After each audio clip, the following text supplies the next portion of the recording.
See you later.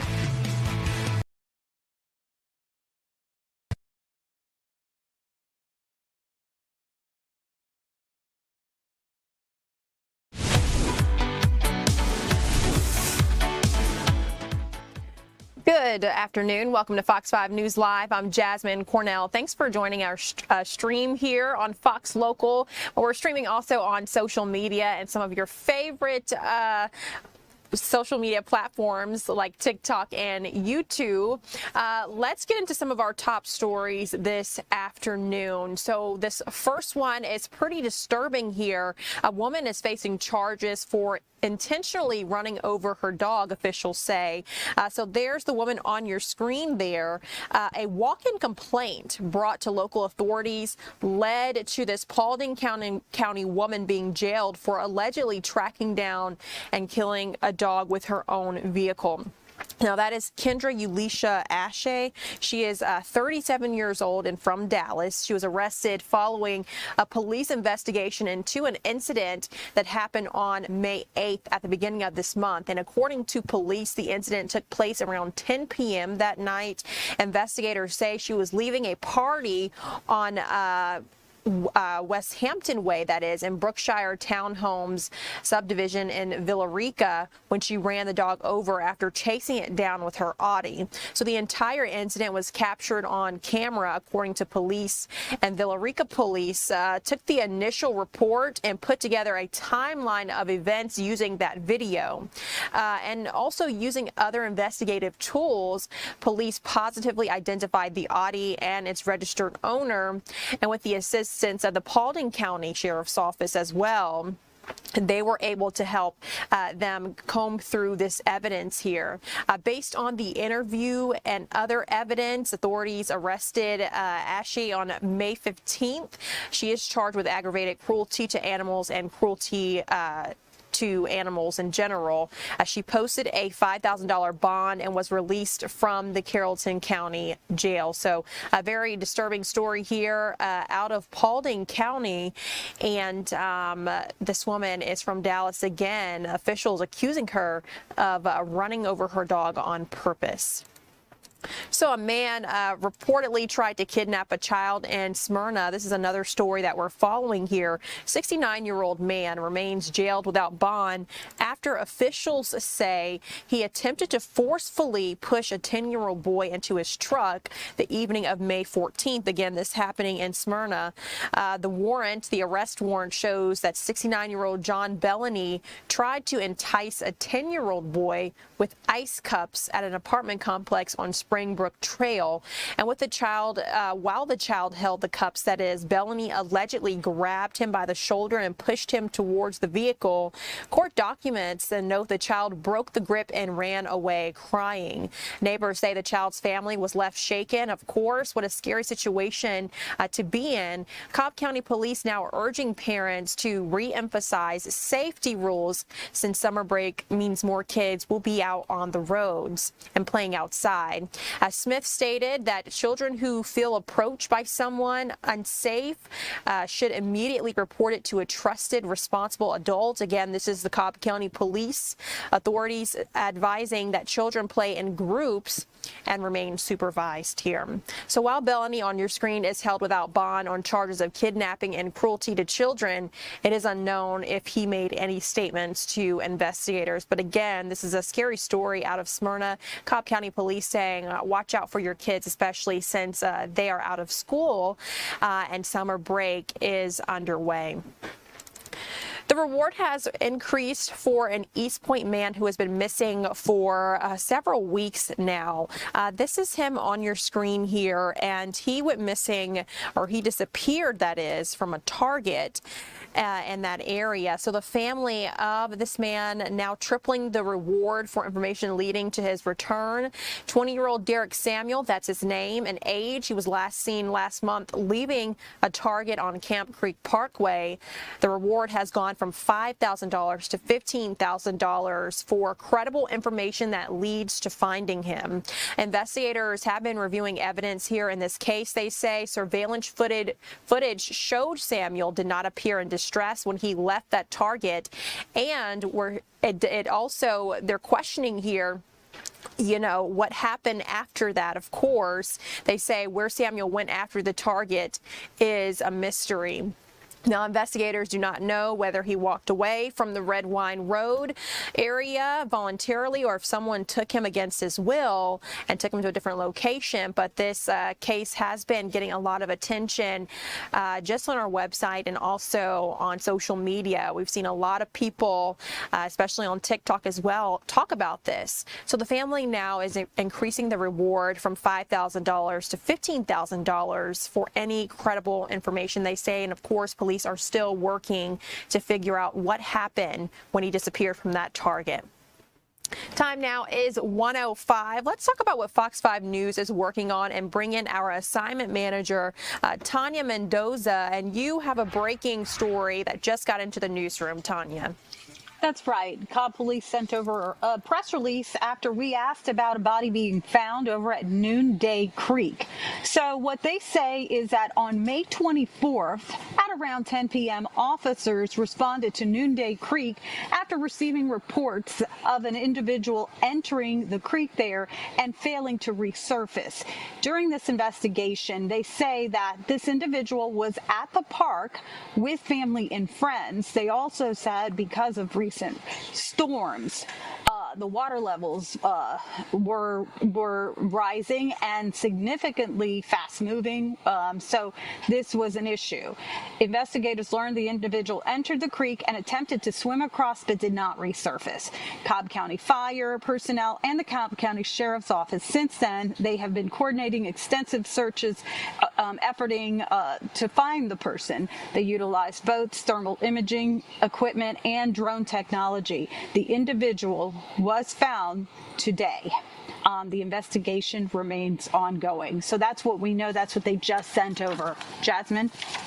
And so, Tanya, I'm sorry if you just said this. Now, they did tie this to the swimmer that has been missing. That's what they believe, but they have not identified anyone. They're, it's still ongoing. So right. we will have more information once they release it to us. Wow, what a scary story here and a very sad story here.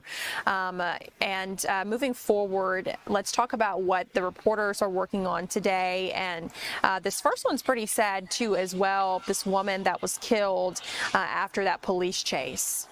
That's right. This is a story that Angelique Proctor is working on right now. A woman is dead following a high-speed chase that ended in a crash at a gas station. A Georgia State trooper tried to stop 26-year-old Forshawn White, who they say was speeding in a car down I-20. A woman who was standing next to that car, 51-year-old Chitana Patterson, died from the impact, and 3 others were seriously hurt. Troopers say it all started when the Hyundai Elantra was traveling west on I-20 at about 90 miles per hour in a 55 mile per hour zone. That's when a state trooper attempted to stop White. Also, they say, I guess at some point the chase kind of picked up, or they spotted the vehicle. Another trooper spotted the vehicle at another location. He initially slowed down before speeding away and driving recklessly through traffic. The vehicle later exited onto the Hill Street ramp, crossed Hill Street before making that deadly impact at a gas station parking lot. So what I can tell you that Angelique Proctor just told me is that she is going to be speaking to the victim, Chitana Patterson's family. And they say that she was actually a robotics teacher in North Carolina and a mother of 3. Jasmine? Yeah, what a sad story here. Some kids just lost their mom, and it was all tied to a police chase where the driver here was trying to evade police. I'm curious to know if officials are doing anything to stop this from happening, but I'm pretty sure that we'll hear more from Angelique Proctor on this later today. That's right. And I believe Joyce Lupiani is going to talk a little about chases in the Metro Atlanta area a little later. So she'll expand on that. That sounds good. Thanks, Tanya. And this other story, I tried to do a little bit of research on because it's pretty bizarre and disturbing as well. This man who was attacked by his own son in his home. That's right. Okay, so Doug Evans is working on this story, and he's talking to Sonoya police about an elderly man who was attacked by his own son inside his home. Police are treating this as a homicide, not sure that the victim will survive, and his son recently got out of prison. The GBI is processing this case, and Doug Evans will have more on that later. Okay, that sounds good. Interested in seeing what Doug gets from that story there. Tanya, thanks so much for joining us to talk about what Fox 5 is working on today. We'll talk to you a little later. Okay, Jasmine, I did have one other story if you want to hear it. I don't know. It's just. Oh, yes, yeah. Do you have time? Okay, so this one, I just do want to mention this because this sounds straight out of a horror movie. Ray Yadena is interviewing a woman who survived a home invasion at her home in DeKalb County. She says she was able to fight off her attacker, who the police say turned off the electricity to her home before the attack. She also says that she was taken to Grady, where she actually works, and that it was her co-workers who helped save her life. So they have made an arrest in this case, and she has fully recovered, but she wants to tell everyone what happened to her, and it's really, it's a scary story, and I know a lot of people are going to tune in to hear her talk about this attack. Absolutely, yes. A very interesting story here and a traumatizing story as well. But glad to hear that she survived and she's willing to tell her story now. Tanya, thanks so much for sharing that additional story. Thank you, Jasmine. Time right now is 1:11. When we return, we'll talk about weather and also the FIFA World Cup, which we are just 16 days away. We'll be right back.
Welcome back to Fox 5 News Live. I'm Jasmine Cornell. Thanks for joining us this streaming hour. Let's talk weather. It's been a soggy stretch of days, Greg, and you know I know we need the rain, but I'm so exhausted. Everybody's like, okay, turn the faucet off. We're done with this now. Yes, I mean, it's so humid too and it's sticky. Just, it's still pretty nasty outside, and we're still getting some more rain and more coming, unfortunately, Yes. for this afternoon. Can we go? Yeah, pull up Mercedes-Benz. nice little shower there in the background. It's starting to rain there a little bit in downtown, so we're starting to get some of that rain starting to pop now.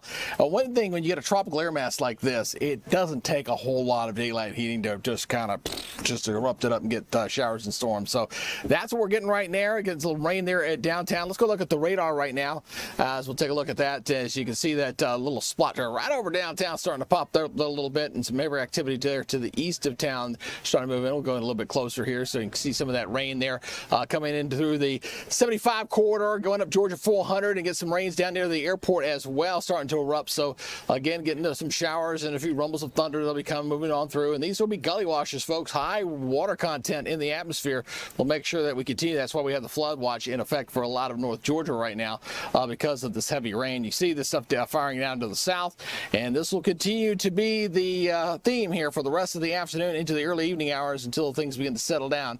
You know the song and dance. We've been doing this for the last few days, so very much continuing that same weather pattern. So as we take a look at current temperatures right now, Hartsville-Jackson 81, but they may cool down a little bit now that the rain's kind of moving in there as well. 73 up in Blairsville, 81 Athens. A little bit of sunshine there to the east. You know, since Eaton's at 86 because a little more sun, a little more clouds there in the northwest, so they're in the 70s. So kind of a mix of sun and clouds here across North Georgia here for this afternoon. All right, so we got a roller coaster of rain. High rain chance this afternoon. That's looking very evident there on the radar right now. We're going to bring it down a little bit going into the Wednesday and Thursday, and maybe even a little lower than that. But then we're going to bring it back up again going into Friday and Saturday. And the next week, I think we'll really get a nice little break. I think the rain chances will be a little more, will drop off. And we're also going to see probably below normal temperatures. Looks like we're looking at some unseasonably cool weather for the first week in June, the way the long-range projections are looking like for right now. So this continues to be the theme. We're going to watch and see how much does this drought monitor change as we go into the next couple of weeks. Now, we've had consistent rains pretty much since the last update came out last Thursday. So we'll see what the new one says when it comes out here on this Thursday and the following Thursday. Remember, when it comes to drought, folks, it doesn't happen overnight. This has been accumulating slowly, methodically since last fall through the winter and through the spring. So to have it go away takes extra time. Now, drought is not just being, okay, it's wet and it's gone. No, there's parameters for this. There's lake levels that allow soil moisture. How deep is that soil moisture? How far below average are you with rainfall? All those parameters go into what gives us a drought monitor. So that's going to continue to be a problem. And I think we're going to chip this away a little bit. It'll be interesting to see what the new update says on Thursday. But as you can see on the model this afternoon, yeah, it's pretty wet. Looking pretty wet here through this afternoon. Then we'll settle it down for tonight to some scattered showers. And I think tomorrow will be a little more, hit and miss with the storms for tomorrow, and also going into Thursday as well. So we'll back it off a little bit here with rainfall totals, and then we'll see things improve next week. So keep the umbrella handy through this afternoon. Wear your patience. You know what happens when we get these heavy rains, especially during rush hours. Here, I think we're going to have some problems with that. Hopefully we don't have a repeat what we had last week. I remember that. So here in downtown Atlanta. So here we go. The next 7 days. Again, we're going to bring that rain chance down a bit there for Wednesday and Thursday. Up again for that next system on Friday and Saturday. And then next week we start to dry out early next week. So it looks like next week looking pretty decent there as we're looking at some time. And I was looking at the following weekend's temperatures on the overnight models were going like mountains in the 40s and 50s for lows in June. That's just really crazy. God, that is crazy. Just really crazy, unusually cool weather expected for the first week in June. So. Yes, I'm looking forward to some 90s. So hopefully we can speak that into existence. Not seeing that right now. Probably later in the month of June, but right now I'd say the first 10 days of June looks like it's going to start with at or below normal temperatures. All right, at or below normal temperatures. Yep. Thanks so much, Greg, for joining us to talk weather.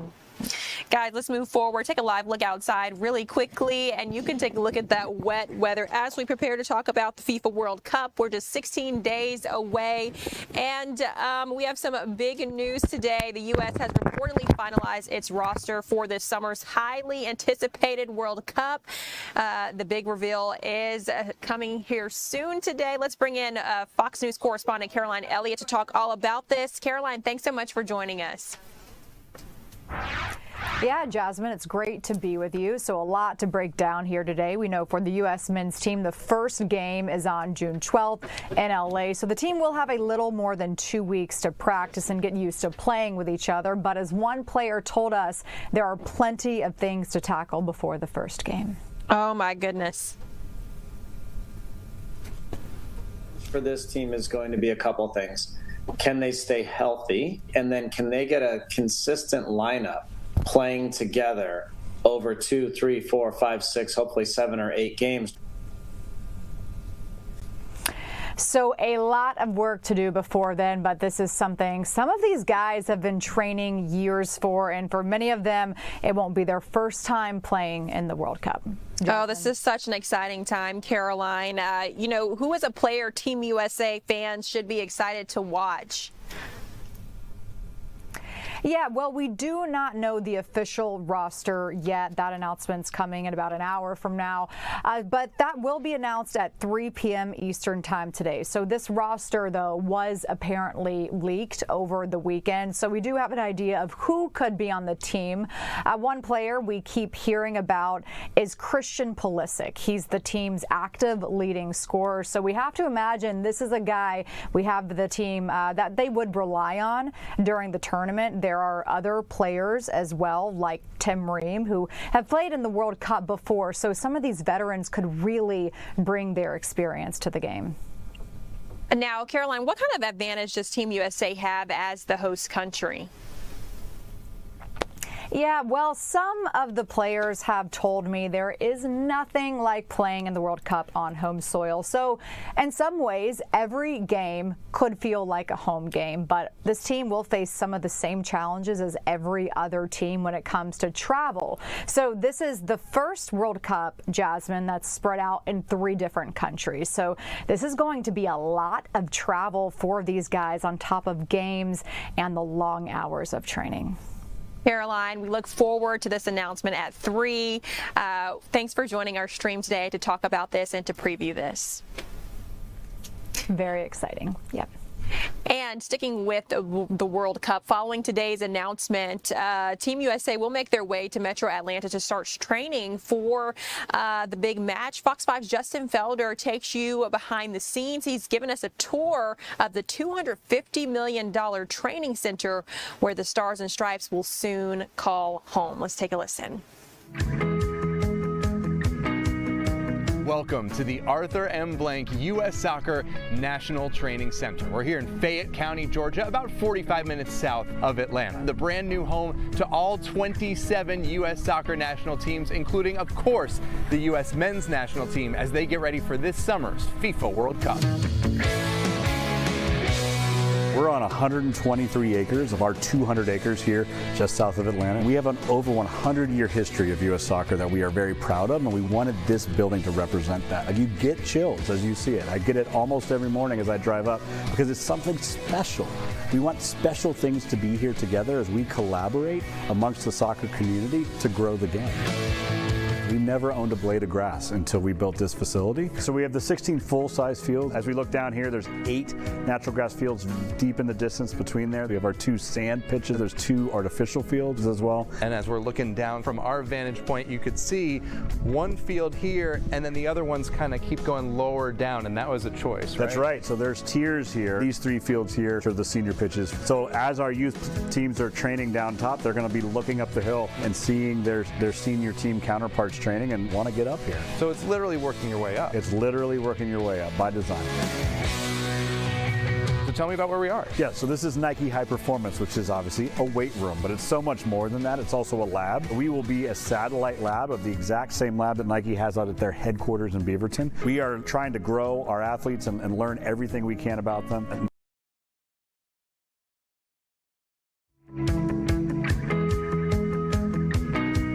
Until we built this facility. So we have the 16 full-size fields. As we look down here, there's 8 natural grass fields deep in the distance between there. We have our 2 sand pitches. There's 2 artificial fields as well. And as we're looking down from our vantage point, you could see one field here, and then the other ones kind of keep going lower down, and that was a choice, right? That's right. So there's tiers here. These 3 fields here are the senior pitches. So as our youth teams are training down top, they're going to be looking up the hill and seeing their senior team counterparts training and want to get up here. So it's literally working your way up. It's literally working your way up by design.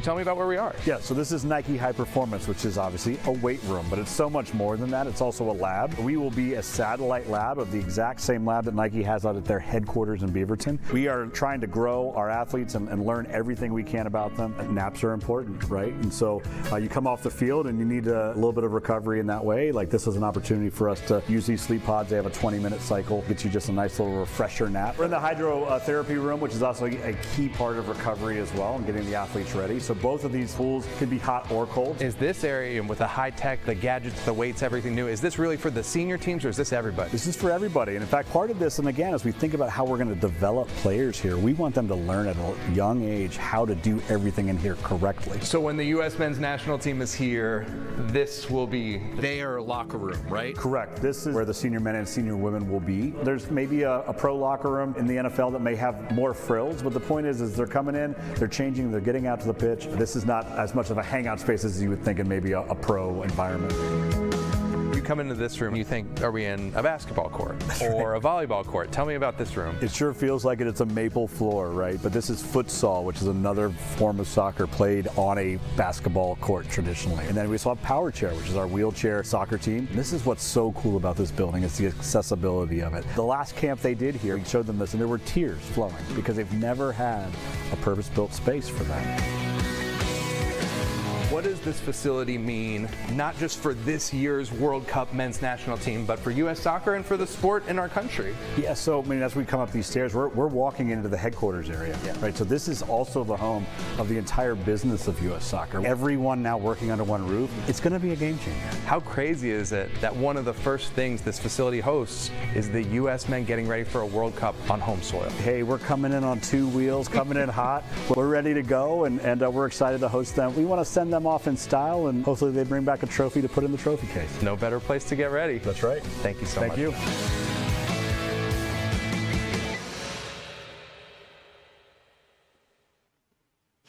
Wow, take a look at that. $250 million, this training center where many of the teams will train. That's pretty cool there. Thanks, Justin, for taking us inside. Guys, your time is 1:26. When we return, we'll take a look at some of our top stories here in the Metro Atlanta area.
Welcome back to Fox 5 News Live. Thanks for joining our news conversation this Tuesday afternoon, streaming here on Fox Local and some of your favorite social media sites like TikTok and YouTube and Facebook.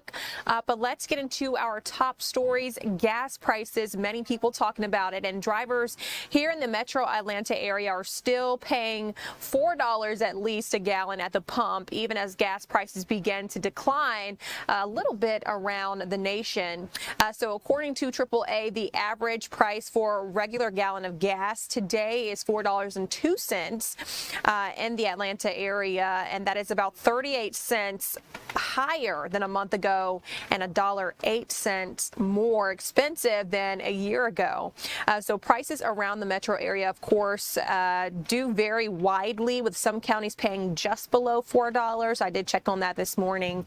Statewide, though, the average dipped slightly to $3.97 per gallon, which is only down 2 cents from last week.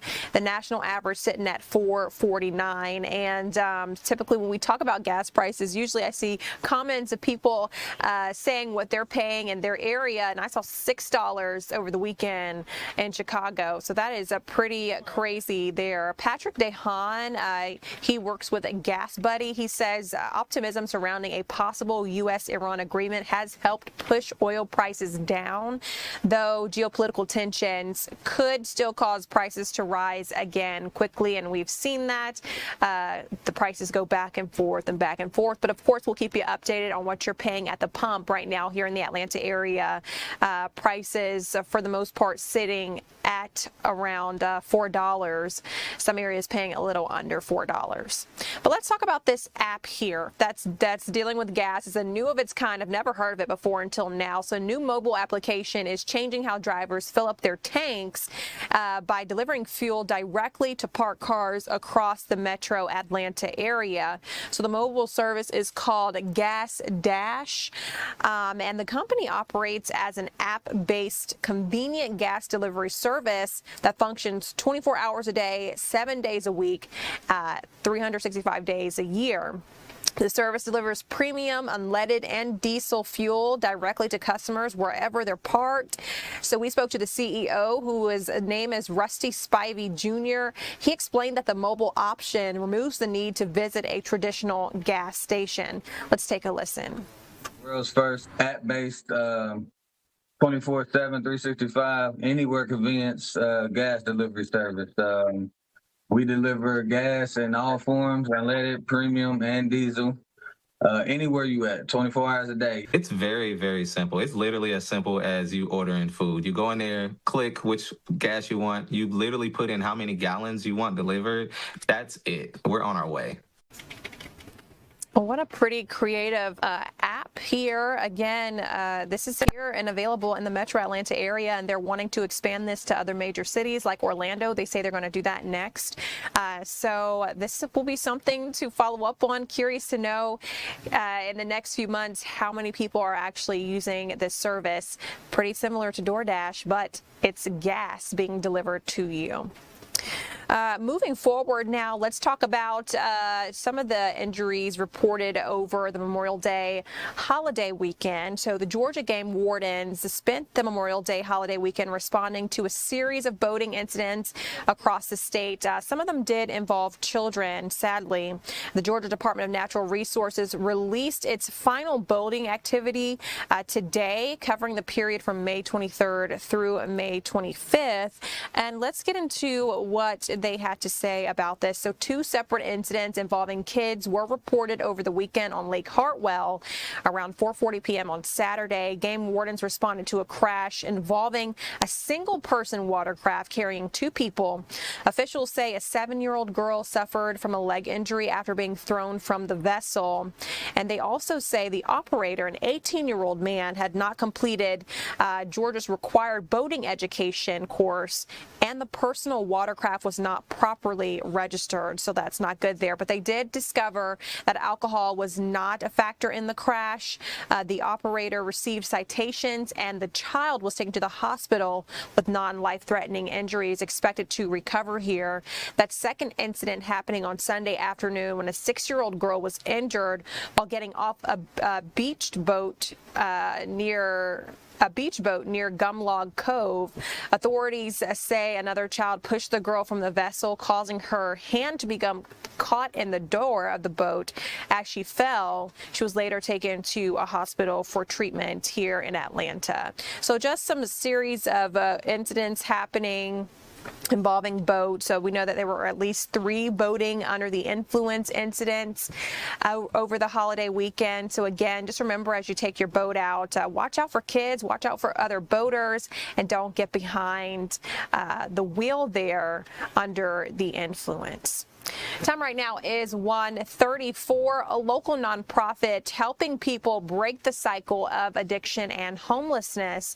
The Extension is the name of the organization. They're offering long-term recovery support, housing, and life skills. Fox 5's Maria Guzman joins us live with more on how you can support those struggling. Maria, thanks so much for joining us. Hey, Jasmine. Yes, I mean, the Extension is all about second chances. So if someone is in active addiction, they're able to come here and stay here for a year, and they're able to get a job and receive treatment and just truly change their life. And with me, I do have Christina, who is with the Extension. So just thank you so much for being here today and chatting with me. Thank you for having us. So, the first question I have, when we talk about someone who has been in active addiction, right, and wants to step into long-term recovery, how does that look like? How are you guys able to help that person? Sure. So when they first come into the treatment facility, we do a series of assessments because all of our care is individualized. We're looking at the whole person, and everyone's case is different. So we do those assessments, and from there we develop a treatment plan to figure out what it is that they need. We spend a lot of time with them in the beginning. We spend a lot of time with them throughout the year that they're with us, but especially in the beginning, helping them kind of get settled. They have an assigned counselor that they work with, and then there's a different series depending on what their needs are and what barriers they have. We develop, we utilize evidence-based practices to depending on kind of what their needs and barriers might be. For some people, it might be trauma. For some people, it might be stress related. For some people, it might have something to do with chronic pain. So we want to kind of get to the roots of as to what's causing them to use substances to cope with whatever life stressors are. I've seen you guys have a lot of resources, from like a garden to a gym for the people here. What are just some of the examples you guys are able to provide regarding treatment or help? So we do have individual counseling. So everybody gets assigned an individual counselor that is best suited for what their needs are. We also have group counseling and group therapy. We also offer individual psychotherapy, which is a different layer of therapy if somebody needs some additional support. We also have a family program. So because we consider addiction to be a family disease, so we want to make sure that we're offering support to the family as well. We also offer medication-assisted treatment. We have life skills. We have art classes, drum circle. We have a lot of community support from lots of employers and organizations that support us. So figuring out what life is going to look like after they leave. Got it. And making sure that we're teaching them the tools that they need to be able to be a productive member of society outside of these walls. Yeah. I mean, I've learned the big need here in Cobb County. I saw that, from 2020 to 2024, there was unfortunately 800 overdoses. Yes. So what's the need you see, right? Just when you talk to the guys or the women who are in active addiction in Cobb County? So there's definitely, I think anyone watching the news knows that there's an opioid epidemic, and that has really ran rampant recently. And we're seeing, needs in terms of housing as well. So if you're struggling with addiction, homelessness tends to go hand in hand with that.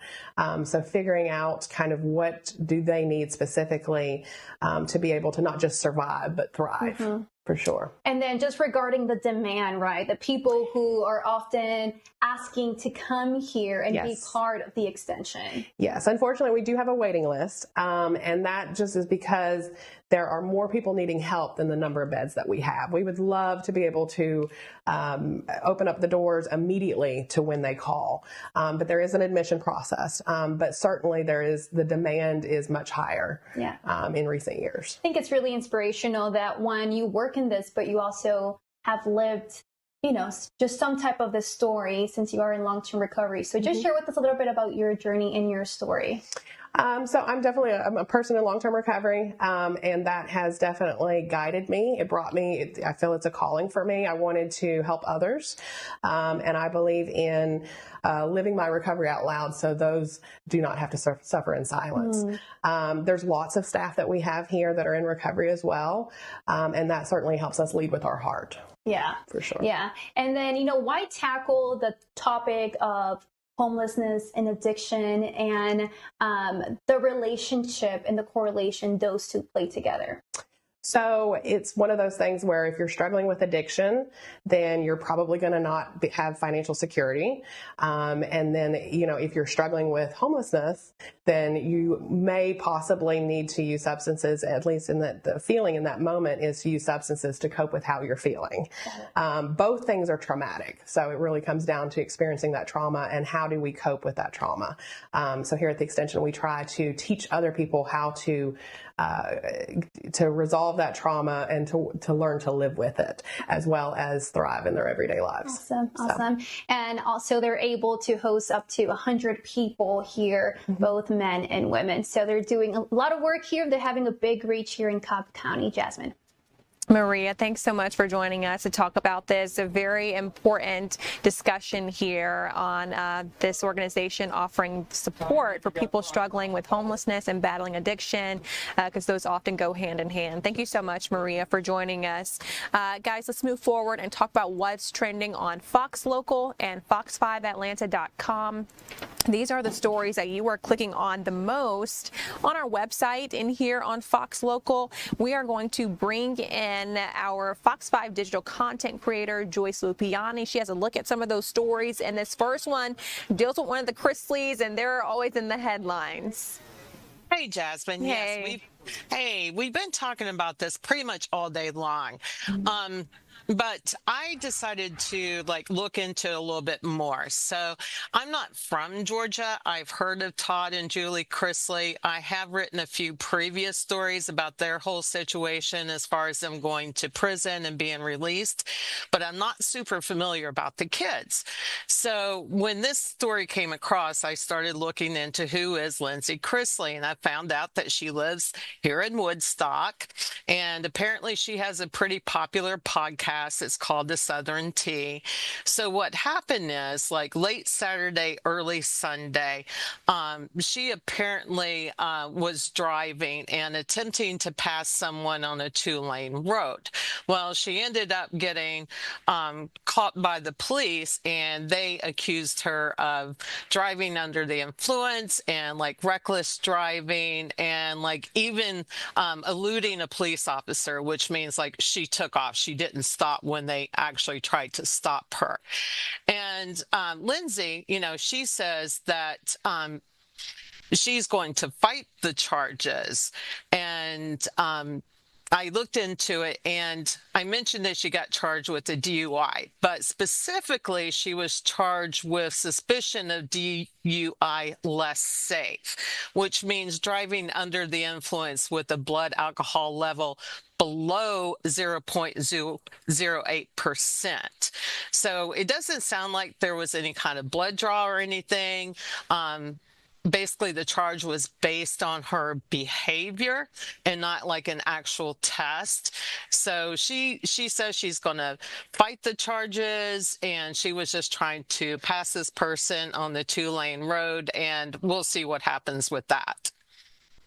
Yes, very interesting here. Not surprised that she's going to fight these charges. I don't know much, like you said, about the Chrisleys, especially their kids, but I know that their names are often heard in the headlines, especially with the show Chrisley Knows Best, and President pardoning the parents there of Lindsay Chrisley not too long ago. So let's talk about this next story here, Joyce. This is something that you put together on the website, and it talks about the recent deadly police chases and here in the Metro Atlanta area. Right. Yes. So obviously we have been talking about the latest incident, which happened last night. There was a chase. Georgia State Patrol had attempted to pull over a car that they thought was stolen. The person refused to stop. They kept on going on I-20. They eventually got off the interstate and somehow crashed into a car at a gas station, like right off the exit. And a woman was standing beside it and she got killed.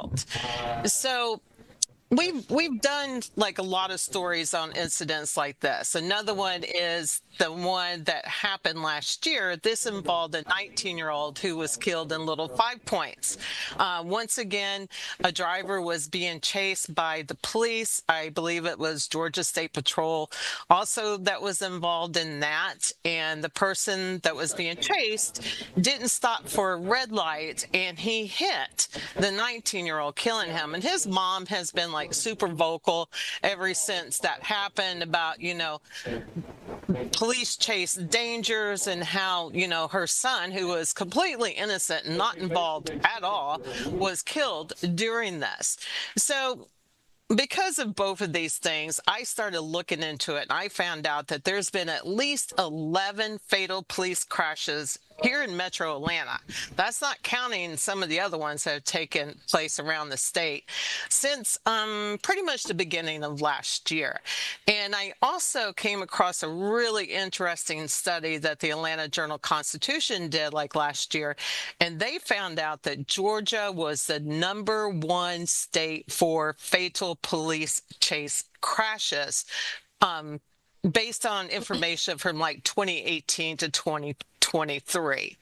So obviously the mother, the young man that was killed in Little Five Points, and some other relatives that we have spoken to over the past few years who have been impacted by things like this, they have been, you know, pushing for some changes in the law.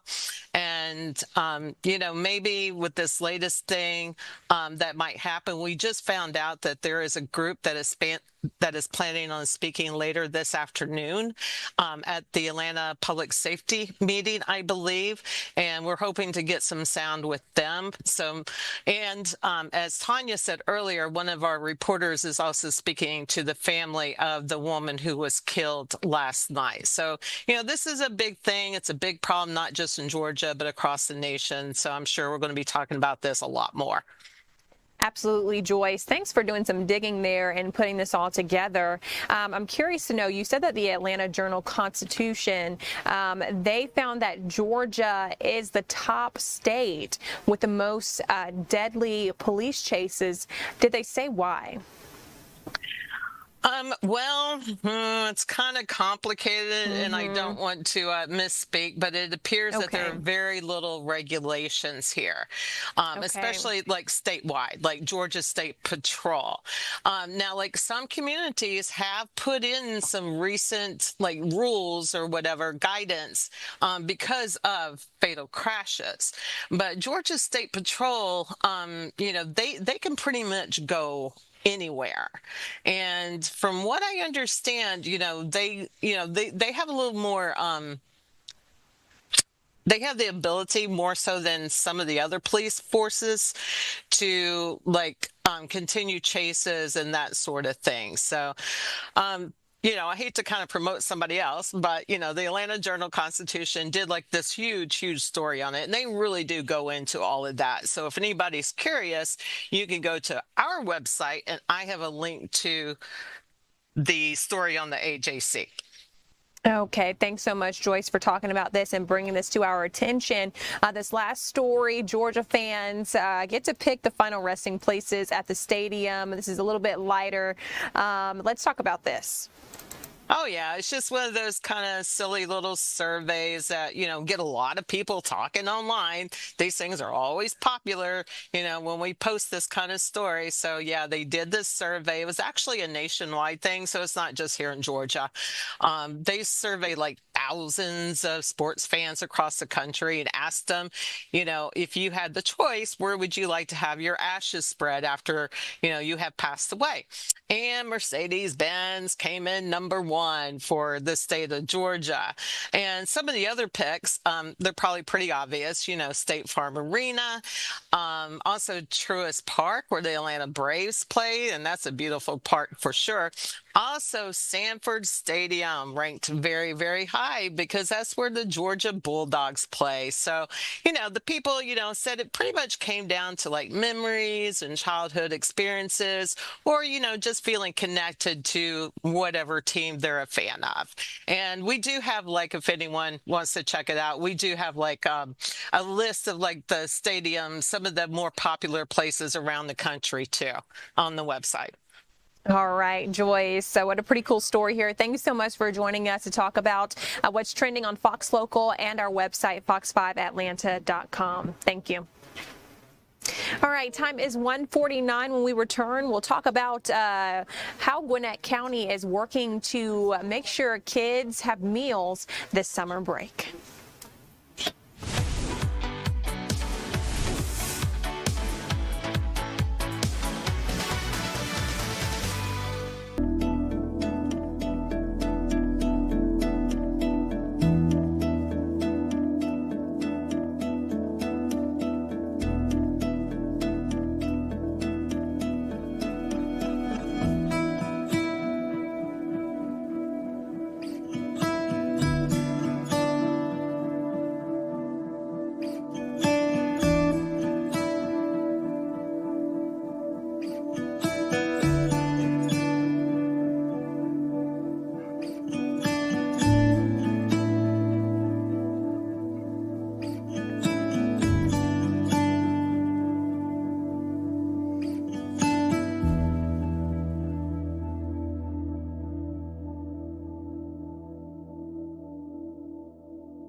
Some good news for Gwinnett County families this summer. The Gwinnett Summer Meal Program starts today, offering free breakfast and lunch to kids across the area. Our Chris Rosenthal has what you need to know about the program. Hey, Chris. Hey, how's it going? So this program, I'm at Rhodes Jordan Park here in Gwinnett County. This is one of 18 locations here in Gwinnett County participating in this Gwinnett Summer Meals Program put on by the Parks and Recreation Department, where every single day, Monday through Friday from 11 to 1, families can come and pick up some free meals, a breakfast and lunch meals for their kids. It's for families with kids or with maybe adults with disabilities, and for Gwinnett County residents. But really, it's kind of an honor system, no questions asked project here. And there really is a big demand. They have done this before in the past, and they are expecting to serve about 200,000 or so meals here throughout the summer. It goes until July 31st. But I talked with Chris Miner. He is the Parks and Rec with the Parks and Rec Department here in Gwinnett County about this event and how it started, and just a little bit more information how you can get involved and benefit from it. Let's take a listen. So we started this program in 2019. We were looking for a way to add some value to our summer camp, so we started a summer meal program, and then COVID happens in 2020, and we had some waivers in place by the USDA that allowed us to serve out in the public. And when we did that, we went from 16,000 meals in 2019 to over 388,000 meals in 2020. So that showed us that the program that we originally thought that we were just going to serve our campers, there was a much bigger need in the community. So since 2020, we've been doing this program out in parks where people can drive through, pick up meals for kids 18 and under and 19 and over. And today is the first day of it. Tell me about how long this goes and what people can expect. So yes, today is day one of 51, which is a slightly longer summer for us. We usually serve about 46 days, but because Memorial Day came so early, we're going to be serving for 51 days. We'll be at 18 parks throughout the county from 11 to 1 p.m. Monday through Friday. That includes holidays. Yeah. Who's this intended for? So it's intended for Gwinnett County residents, but we're not checking IDs or anything like that. But it is funded by Gwinnett County taxpayers, so this is our way of giving back to them to take a little burden off of their wallets as we're dealing with inflation, high grocery prices, high gas prices, which is why we're at 18 locations.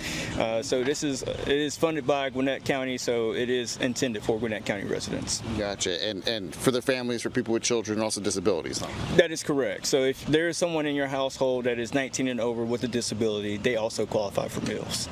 You know, I've noticed just in my time here, you know, you get some people, it seems like you know them already. They're regulars. That kind of says a lot about the need, huh? It does.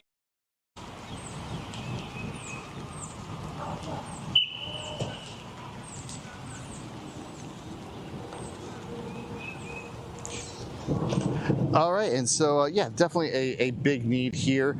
This is the first day, it's a holiday, so it's a little bit slower than they expect, but they expect this to ramp up with more and more people coming. There was definitely a steady crowd coming today to pick up these meal packs. It's like you said, USDA. It's healthy, nutritious meals. There's some, there were some things like applesauce and some juice in there, and there's some I saw some some other various snacks and other items there to really help sustain kids, and it changes up from day to day, which is nice too. And it's raining right now. They say they'll do this rain or shine, and they're at 18 different parks across Gwinnett County. You can go to the website GwinnettCountySummerMeals.com to find out more.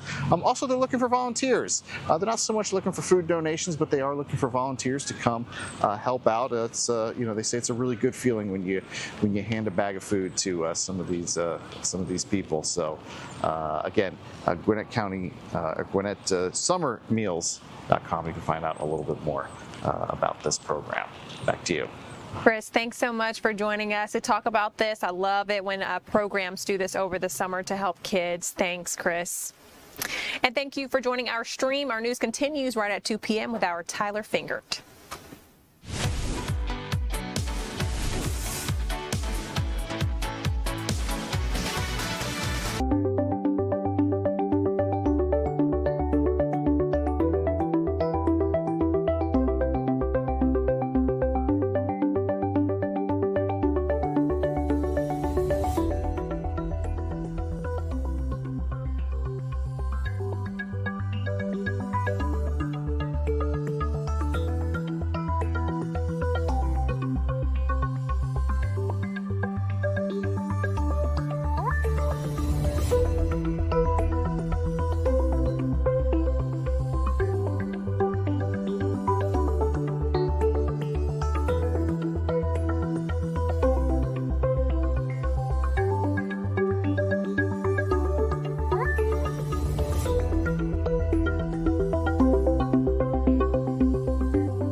everyone. Good afternoon. Thanks so much for joining us for Fox 5 News Live at 2. I'm Tyler Fingert in for Ariel Onstott. We have a busy afternoon to tell you of news to tell you about, but we want to start with the weather. That is really our top story today. The Memorial Day weekend may be over, but the storm threat across North Georgia is far from done. I want to show you a video we got overnight. You're looking at crews dealing with a downed tree that went onto a power line. This is on Humphreys Drive in southeast Atlanta that knocked out power to about 30 homes. Crews spent hours clearing the tree from the road and trying to restore service.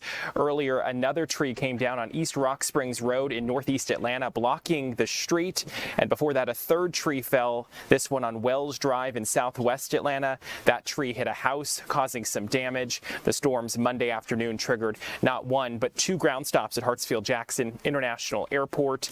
Service at the airport is back to normal, but for now the FAA says a ground stop is possible later on this afternoon. And I want to talk about something else that got posted on social media, this time from Georgia State Troopers. Take a look at this. You can see if the bottom left-hand corner of that picture, it says 102 miles per hour. And as more rain moves through Metro Atlanta this afternoon, State Troopers are sharing a dangerous reminder about just how quickly things can turn deadly on wet roads. Georgia State Patrol says this driver was clocked at 102 miles per hour in Atlanta despite rainy and slick conditions in the area.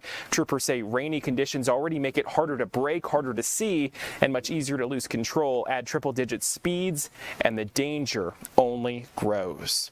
So let's take a look outside right now. If we can take a look at the skyline of downtown and midtown Atlanta, you can see what looks like some blue skies in the upper left-hand portion of that picture, but lots of clouds around.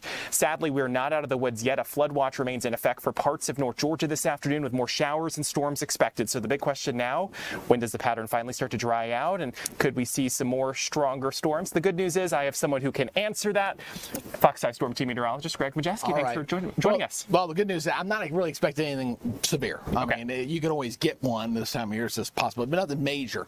All right, the big thing is going to be these heavy downpours, which we just had one right outside here in the studio. I had to wait a few minutes in the car waiting for it to, like, okay, come on, get out of here. It's but really good gully washes with these storms as they're kind of firing up. It is today. It's kind of favoring to the east of 85 right now. West side, not so much. The clouds were lingering more to the west, so the air is a little more stable.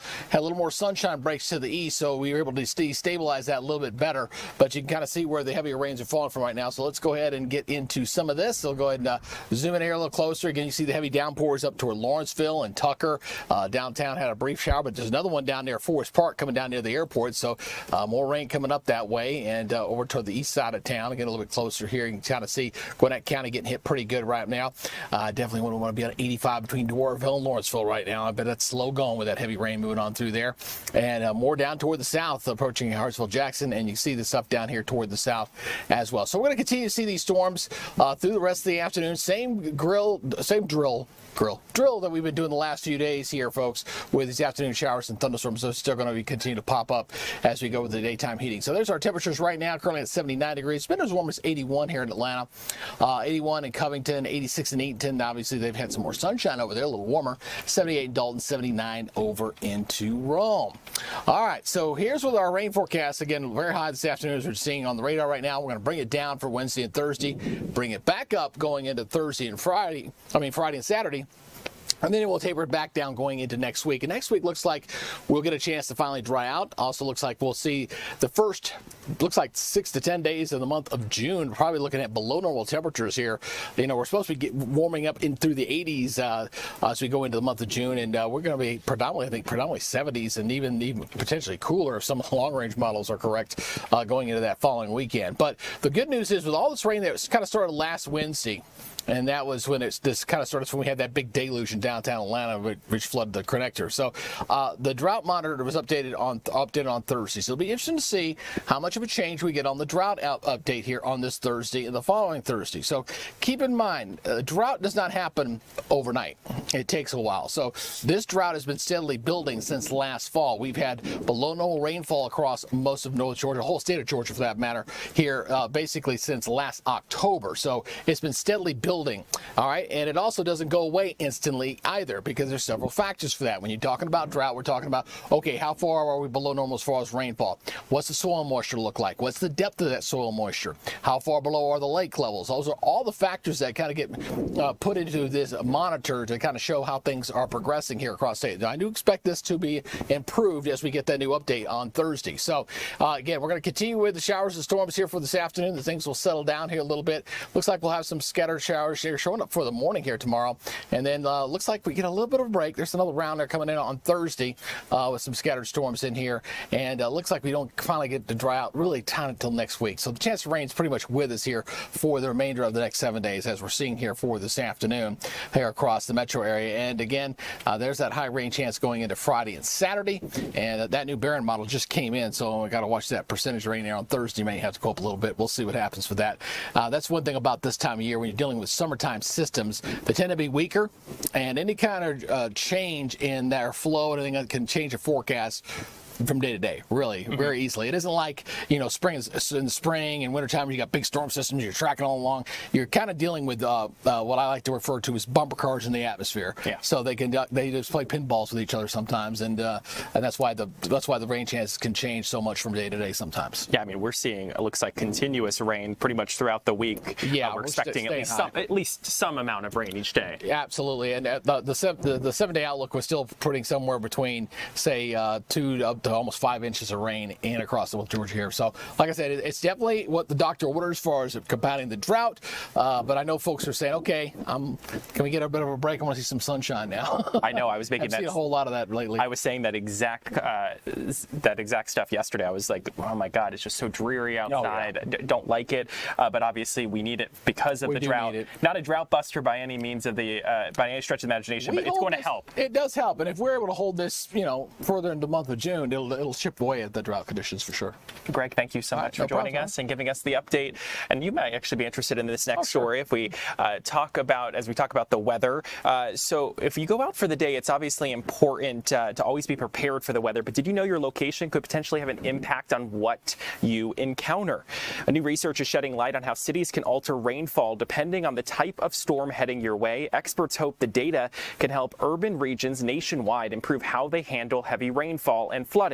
Well, new research from scientists at Texas A&M University reveals multiple factors in cities can have various impacts on different types of storms, with some urban areas helping to strengthen or weaken certain weather systems. In Texas, Dr. John Nielsen Gammon and his team reviewed data from more than 40,000 warm season storms between 1995 and 2017. Take a listen to what the researchers found.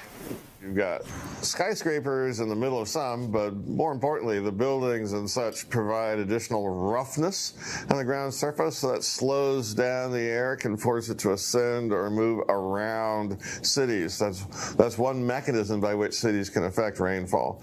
Another is the temperature difference between urban and rural areas.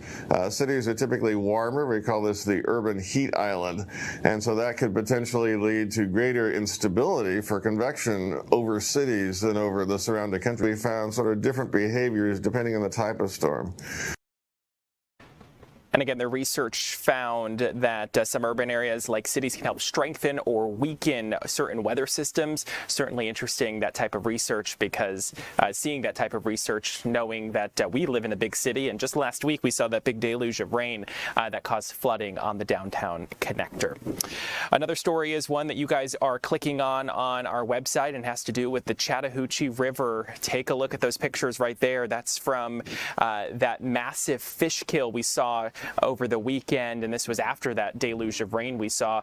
And now environmental groups say the Chattahoochee River is still recovering from a massive fish kill that stretched for miles. Investigators say the stream storm systems that brought flooding and runoff to the metro may have also played a role in the environmental disaster along the Chattahoochee River. The aftermath of the massive fish kill is still hard to miss. The Chattahoochee Riverkeeper says conditions are starting to improve.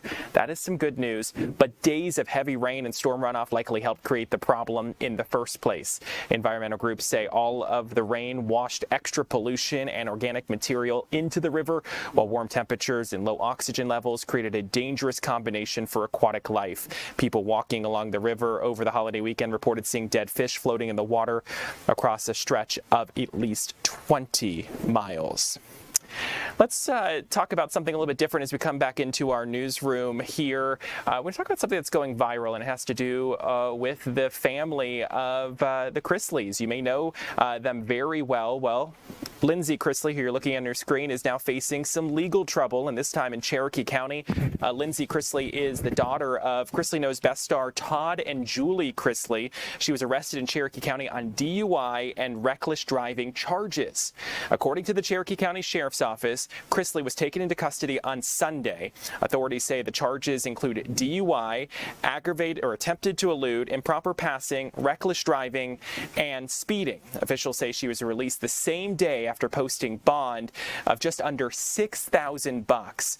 Chrisley later told TMZ that she plans to fight the charges, saying she was trying to pass a vehicle on a 2-lane road when the incident happened. But again, the news, Lindsay Chrisley now facing charges, accused of DUI along with some other charges.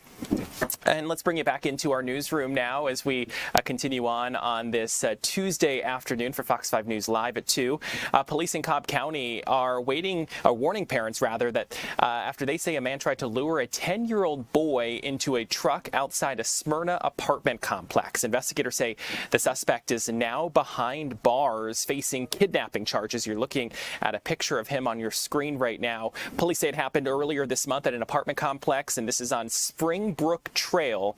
That's where they say a 69-year-old man tried to entice the child using ice cups before physically pushing him in an attempt to shove him inside a work truck.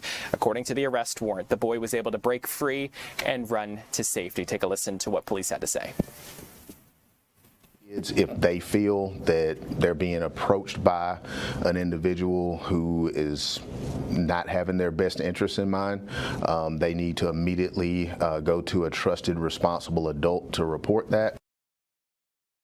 The child's family was left shaken, and police are urging parents to have conversations with their kids about stranger safety. That's obviously important, especially now that school is out and more children are outside during the day. Officials say it's best for children to stay in groups with adult supervision. I think that's good advice any time of year. Let's talk about another story that is also making headlines, and this one is in Gwinnett County out of Grayson.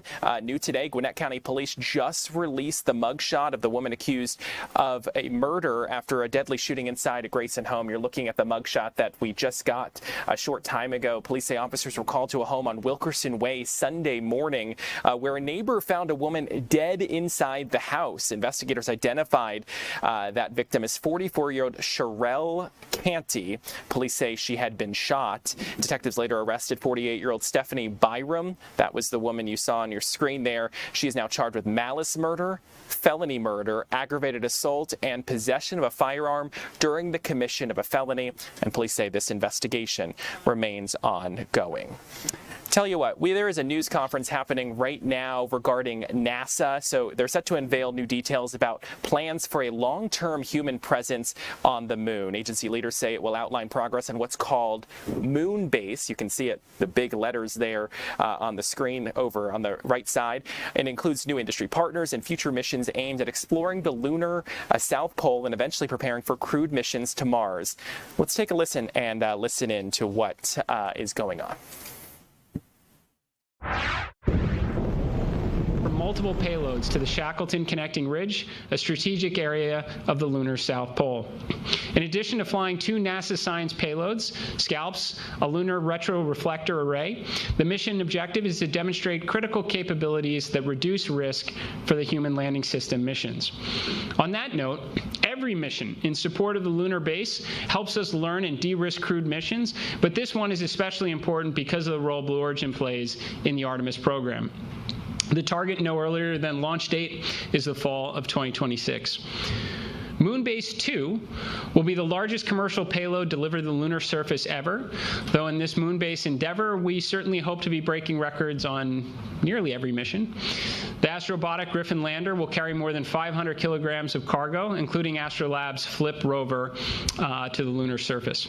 This mission will help mature the capabilities necessary to support future lunar terrain vehicles, autonomous operations, logistics, and especially the LTV astronaut mobility.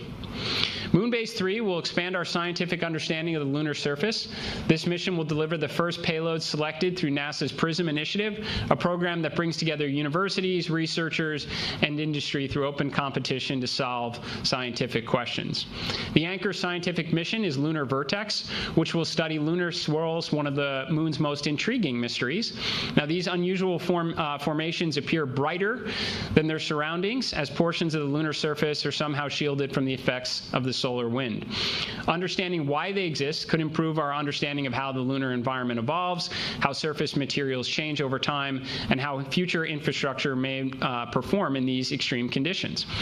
The Moonbase 3 landings will also deliver payloads from ESA and the Korean Space Agency, demonstrating that the future of lunar exploration is an international effort.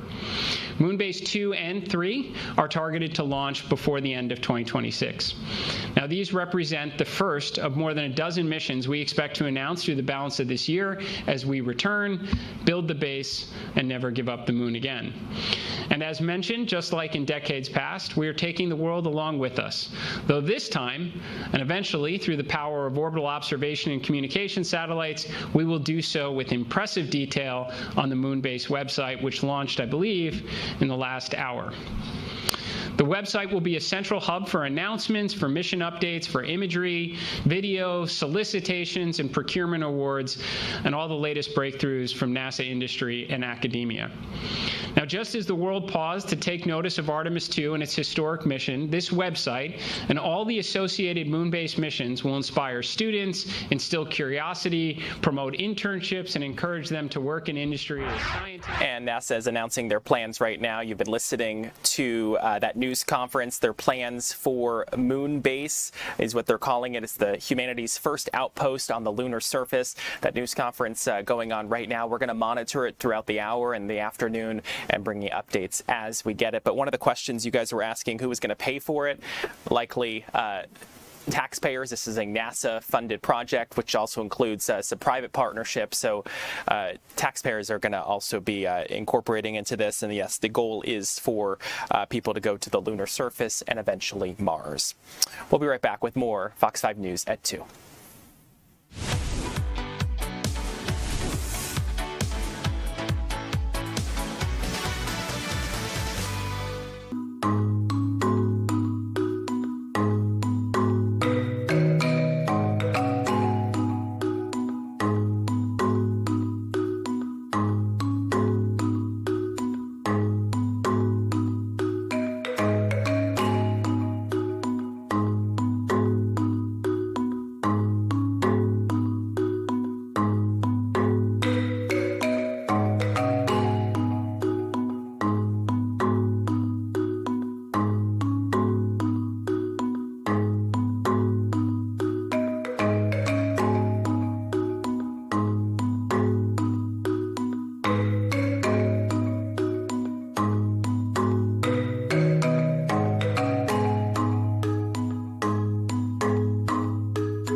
And the time now is 2:19 on this Tuesday afternoon. Thanks so much for sticking with us for Fox 5 News Live. I'm Tyler Fingert in for Ariel Onstadt. Remember, this is a news conversation. We are live streaming on all of our social media platforms, including Facebook, Instagram, TikTok, and YouTube. So join us in the comments if you have any questions.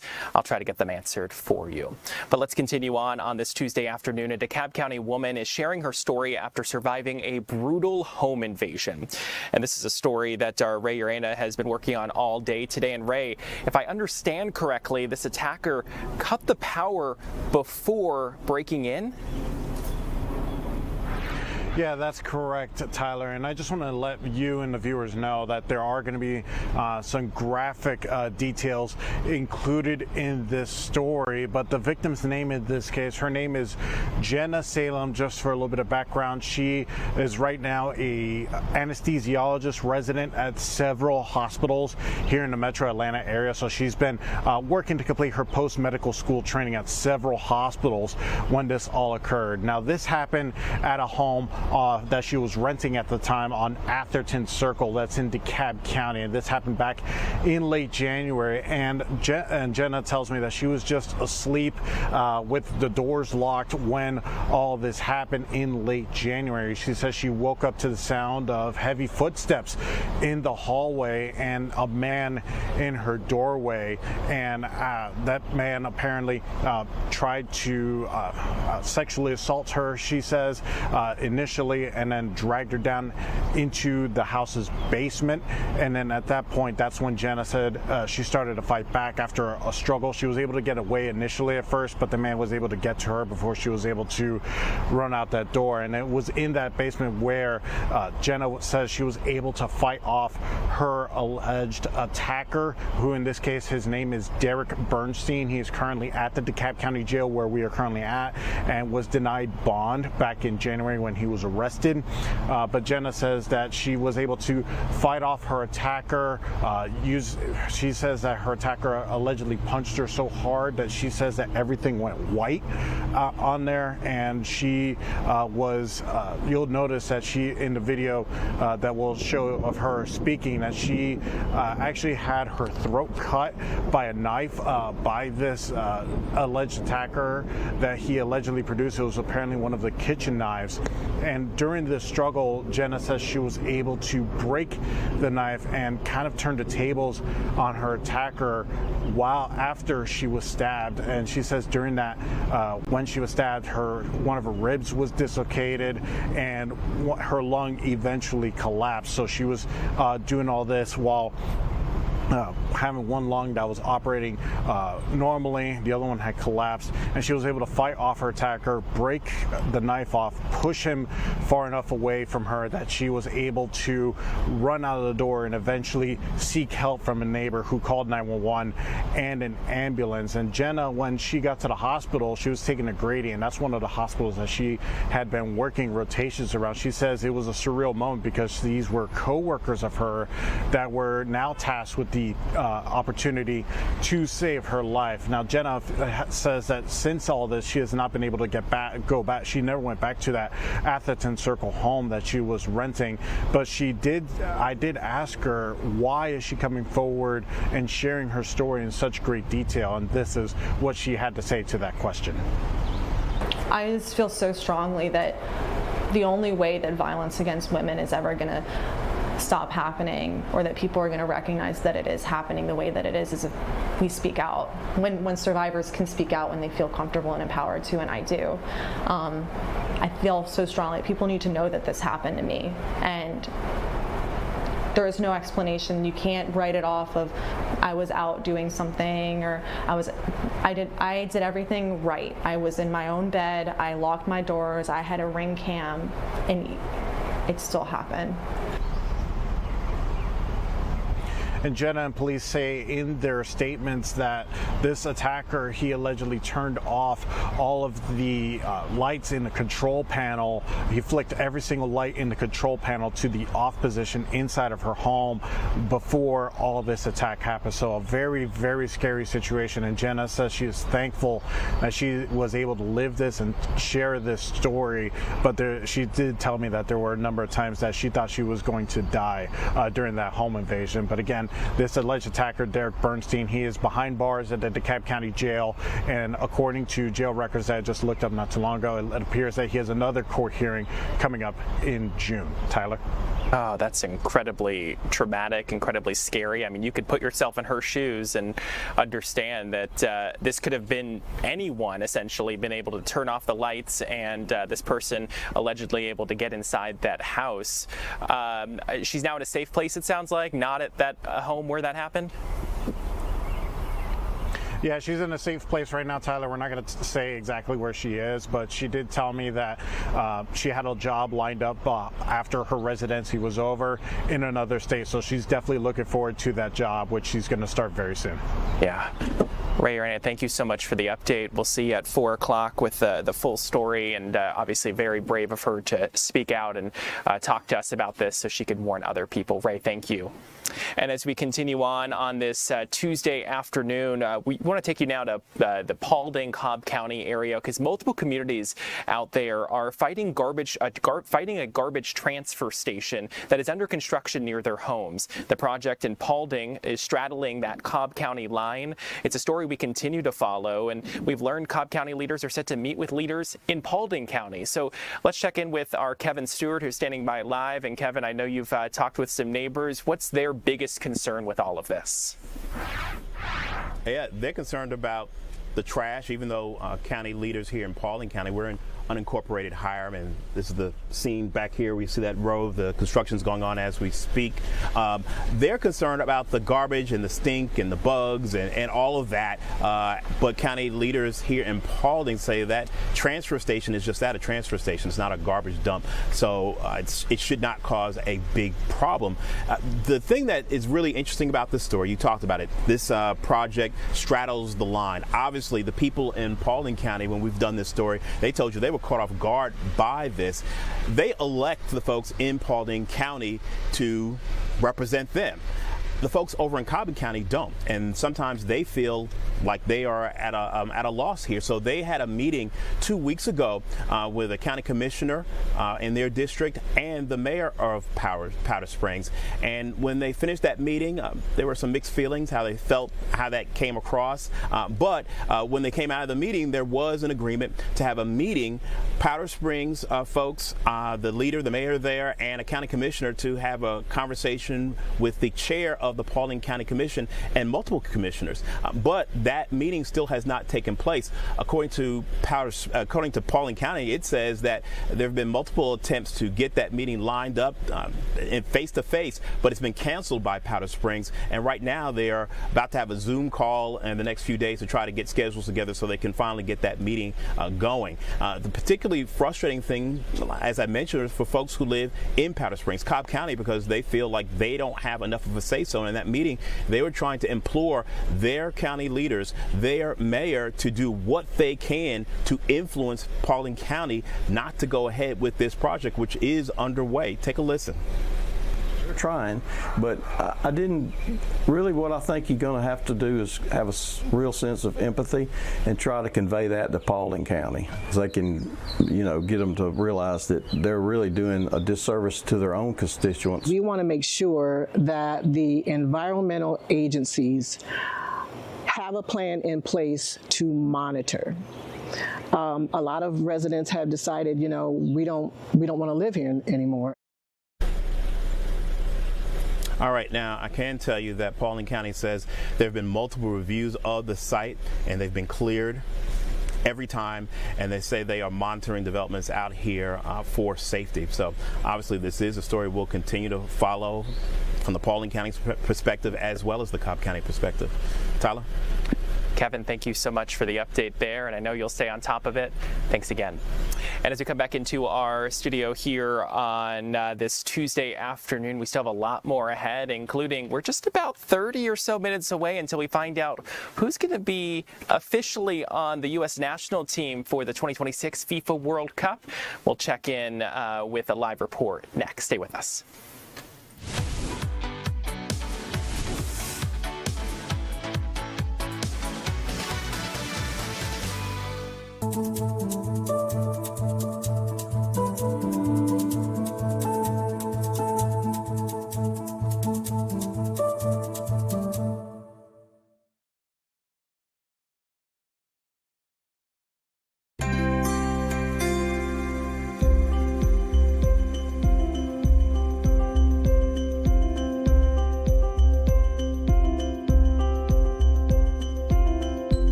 And welcome back into Fox 5 News Live at 2 o'clock. We're looking at 2:31 right now on this Tuesday afternoon. Thanks so much for being here.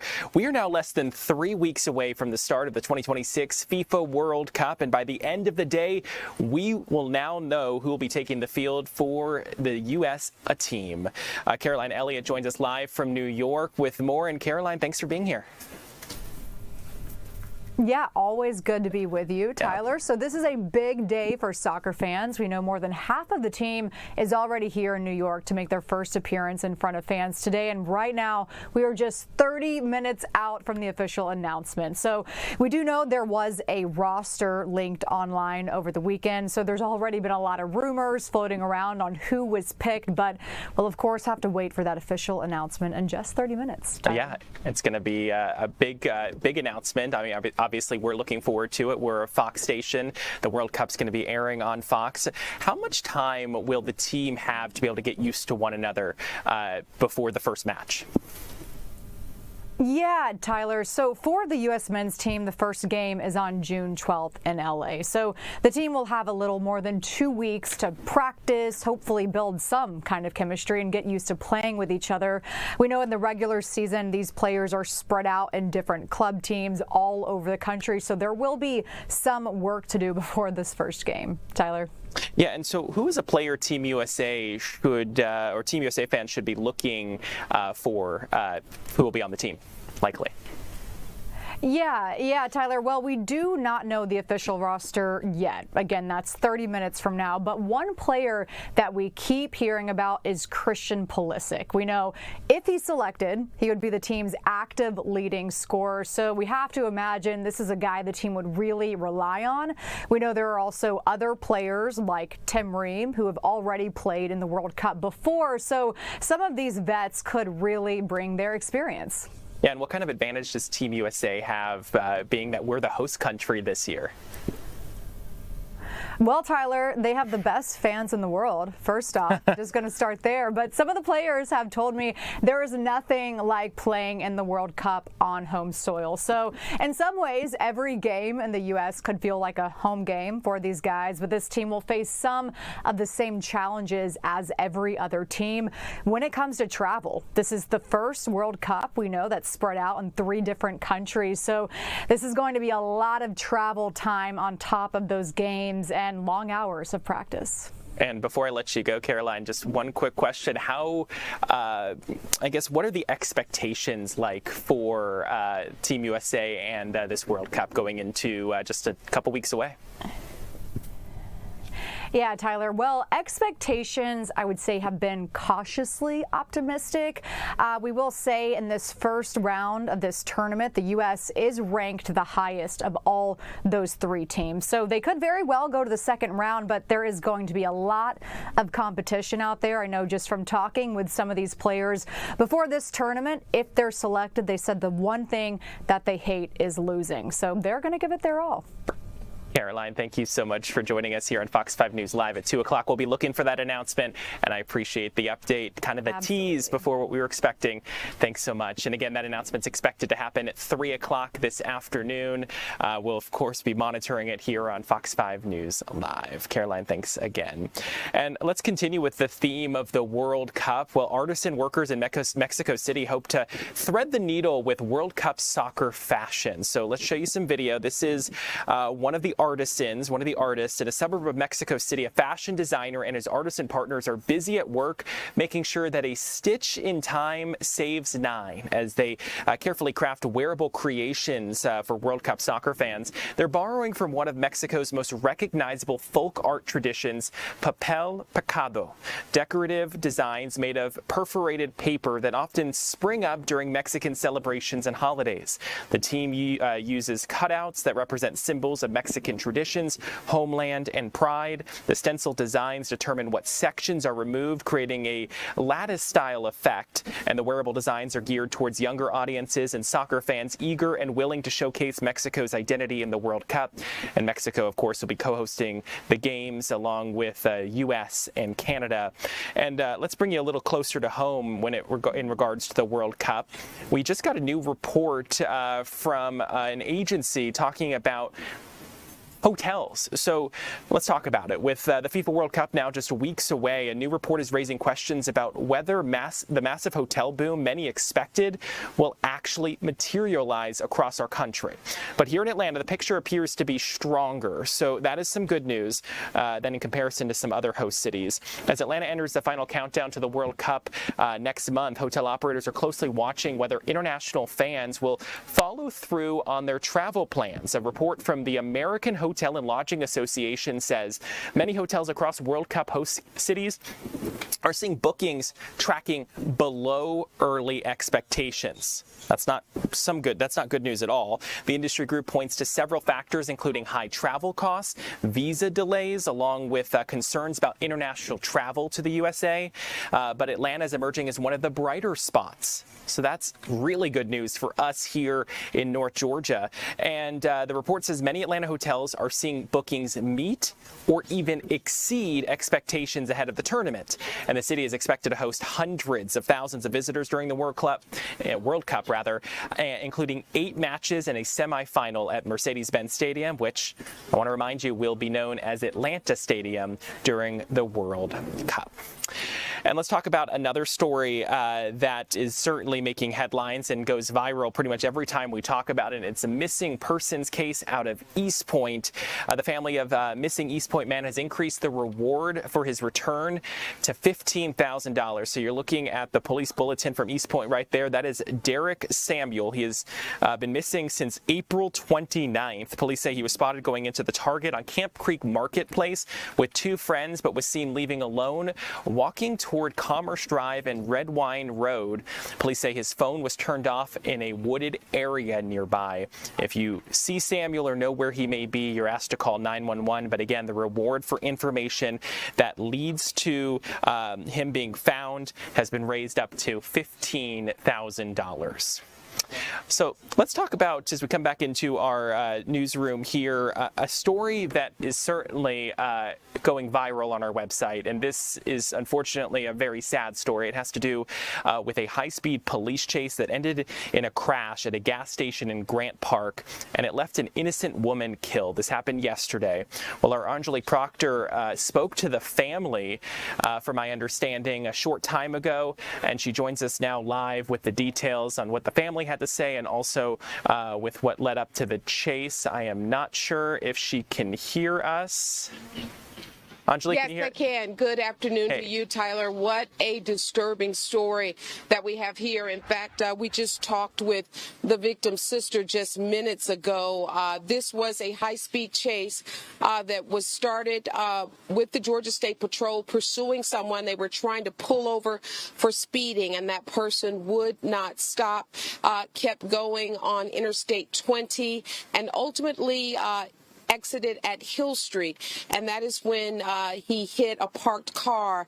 And we just talked with one of the sisters of the woman who was in the parked car. Another sister was standing outside of the car. The sister who was standing outside of the car was killed. The sister who was in the parked car is still being treated here at Grady Hospital and in grave condition. In fact, she said she had surgery on yesterday, and she is still very much incubated and not able to speak with her family yet. Police tell us that the victim is 51 years old. Her name is Shatana Patterson, and her sister tells me that she is a math and robotics teacher in North Carolina. She had come here to Atlanta to spend some time with her sisters. There are 4 of them, and they were having sort of a sisters week, if you will, starting with Memorial Day, and then they had planned to go out to Los Angeles by the end of the week. So she said it was just their time to get together and catch up with one another. Now, we did learn that Miss Patterson is the mother of 3 children. She also has 6 grandchildren, and she is still a school teacher in North Carolina, where she works with the robotics teams there. So we are still just talked to her sister, and we'll have much more on that later on this afternoon. Tyler. Angelique, an incredibly tragic story. We're going to hear from the sister later on at 4, later on in our newscast. I'll let you go so you can get back to putting that story together for everyone. Certainly a sad story for the family involved there, and tragic story at that. Angelique, thank you so much. So let's expand our conversation a little bit, and I'm going to just switch our lower third. There you go. So let's expand our conversation a little bit. I want to talk about the case Angelique was talking about. That is just one of the cases that we have seen. We have covered several recently. You just saw Cooper Schenke on your screen a moment before that. This is another police chase that we've seen where people have unfortunately been killed in police pursuits in Metro Atlanta and Georgia. Well, these types of cases have fueled debate over when officers should chase suspects and whether stricter rules could save lives. So since January 2025, at least 11 people have died in police chases across the region, according to reports from local law enforcement agencies. And the deaths don't just include suspects, they include passengers, pedestrians, and uninvolved drivers. The incidents come as national researchers warn that police pursuits are becoming increasingly deadly across the United States. And this is Cooper Schenke. He's one of those innocent bystanders who was killed in Atlanta's Little Five Point neighborhood back in April of last year.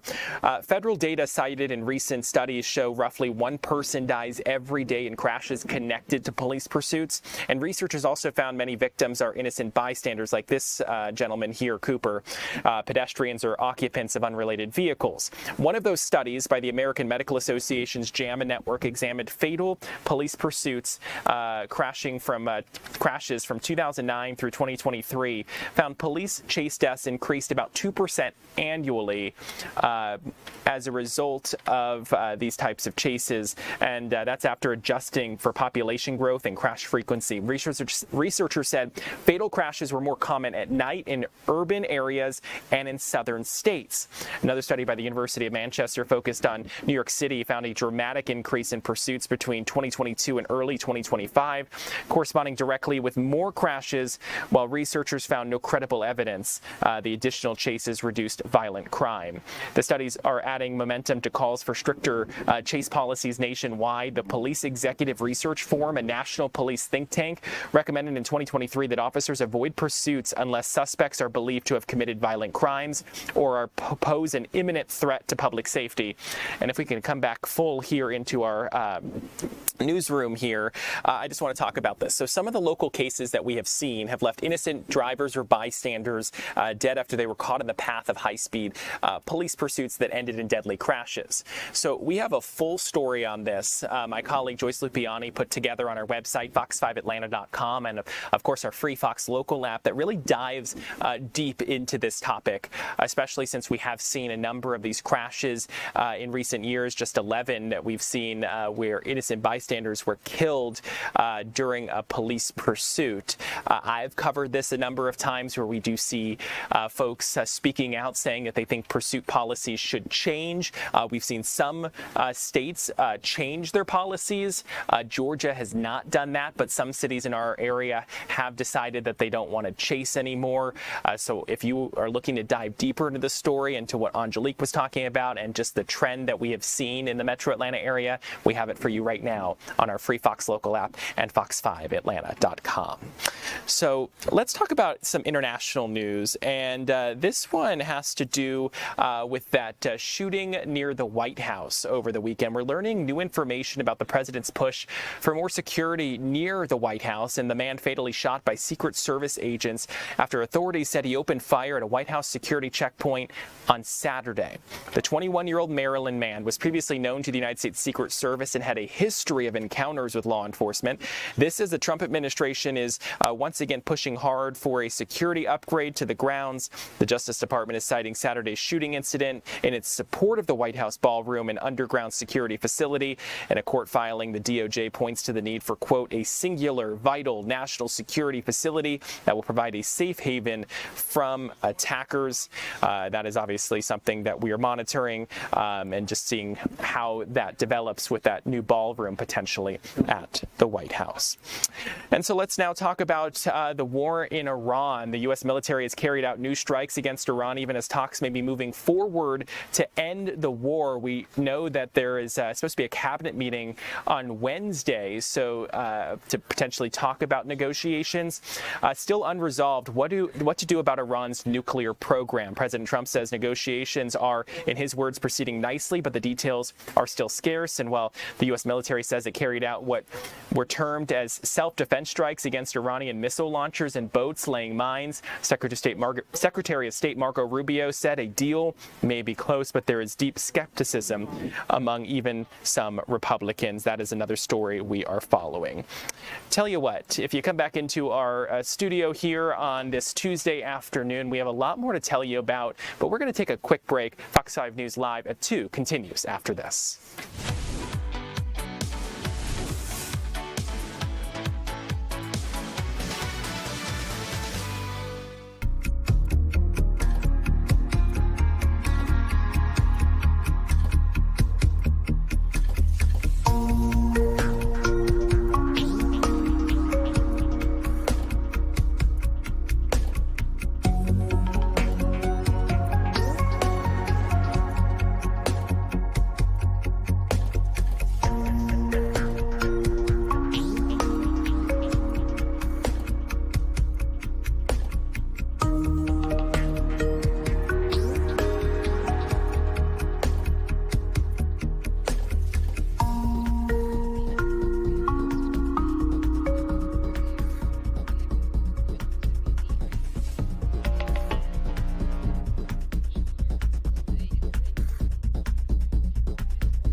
Welcome back to Fox 5 News Live at 2 o'clock. We are so glad you're here for this interactive news conversation. We want to take you now to an interesting story that's happening in our area. A local nonprofit is helping people break the cycle of addiction and homelessness. Our Maria Guzman joins us live with more on how you can help those struggling. Hey, Maria. Hi, Tyler. Yeah, we're here at the Extension. And here at the Extension, it's all about finding long-term recovery. A lot of people who are in active addiction can come here and they'll be here for a year. They'll take a job, do life skills, and also go through treatment and get them in the path of long-term recovery. And with me, I do have Ted, who has been through the program. So I'm just really thankful that you're being able to just chat with me and share your testimony. You know, for a lot of people who are just meeting you and hearing your story, you're 21 months sober. That's a big deal. It is. How are you feeling so far? I feel great. Yes. Yeah. You know, just walk me through before the extension. How was your life then? Horrible. I can't. 27 years in prison is what my drug addiction brought me. Literally, it was a revolving door that literally just had me trapped. And it was like no hope. Yeah. And now I know you shared that addiction started just very young in your journey. So how old were you, and what was the substance of choice in your years in addiction? Well, the substances of choice, it probably ended up being methamphetamines, but it probably started earlier with like alcohol. Both of my parents were alcoholics, so it was introduced, 8, 9 years old. There was always alcohol. Mm-hmm. When you entered the extension, just what went through you? Where were you during that time when you came here to get help? I was probably rock bottom, literally, with nothing. No family members, no friends, no home, no residence. Yeah, it was completely hopeless, for sure. And, just talk to me about now. I learned that you have a job, You're engaged. Yeah. So just walk me through life right now as you're in the other side, right, in long-term recovery. Life is fantastic. I would have never guessed in a million years that I would be where I'm at right now. Life is great. I just got approved. I'm getting married in September. Me and my fiance just got approved to buy our own home. I work. I don't live paycheck to paycheck. You know, all like literally life is great. I'm here every day. I'm here at the extension every day. I would not miss at least one time every day. I know it caught my attention that you stopped here right after work. Correct. Why do you still come to the extension? I mean, the place gave me life. I mean, you know, like it really, literally gave me life. I can't even. I stop here every morning on my way to work, and I stop here every afternoon on my way home from work. Yeah. For anyone watching who has a loved one in addiction or who is in addiction, what's your words from someone who has walked it and you're at the other side? That there is life on the other side. Literally, there is hope, and there is people out here that actually care about your well-being and want to see you do something positive in your life. So you can't think that they're not. Like, there's literally people here that will do anything, literally anything to help you succeed in life. Yeah. Well, I've enjoyed just hearing your story and hearing your testimony, how you're able to use that for other people as well. So there's been more than 1,300 people who have gone through the extension and are now just walking a similar path like Ted. Tyler. Maria, thank you so much. We'll see you at 3 o'clock. Appreciate his testimony and talking about the great work that local nonprofit does, and hopefully people are able to help out. Maria, thank you. And as we continue on here for Fox 5 News Live at 2 o'clock, there's some good news for Gwinnett County families this summer. The Gwinnett County Summer Meal Program kicks off today, offering free breakfast and lunch to kids. So we sent our Chris Rosenthal to check it out. Hey guys, I am at Rhodes Jordan Park here in Gwinnett County. It's one of 18 sites participating in this summer meals program, a program designed to provide meals for families and for people with disabilities. And today is the kickoff. It is the first day of this program that goes on throughout the entire summer. And I spoke with Chris Miner with Parks and Rec here in Gwinnett County just about how this program got started and why it's so important. Yeah, so we started this program in 2019. We were looking for a way to add some value to our summer camp, so we started a summer meal program, and then COVID happens in 2020, and we had some waivers in place by the USDA that allowed us to serve out in the public. And when we did that, we went from 16,000 meals in 2019 to over 388,000 meals in 2020. So that showed us that the program that we originally thought that we were just going to serve our campers, there was a much bigger need in the community. So since 2020, we've been doing this program out in parks where people can drive through, pick up meals for kids 18 and under and 19 and over. And today is the first day of it. Tell me about how long this goes and what people can expect. So yes, today is day one of 51, which is a slightly longer summer for us. We usually serve about 46 days.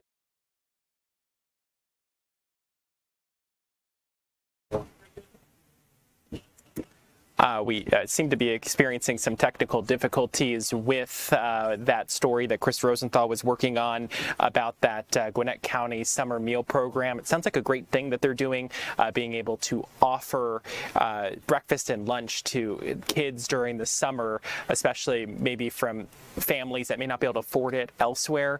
We're going to try to bring that to you for the news at 3, for Fox 5 News Live at 3 o'clock. We'll bring that to you at the end. So if you stick around for that, we will have that for you. But I do want to talk about something that we know is going to be going on in about 5 minutes.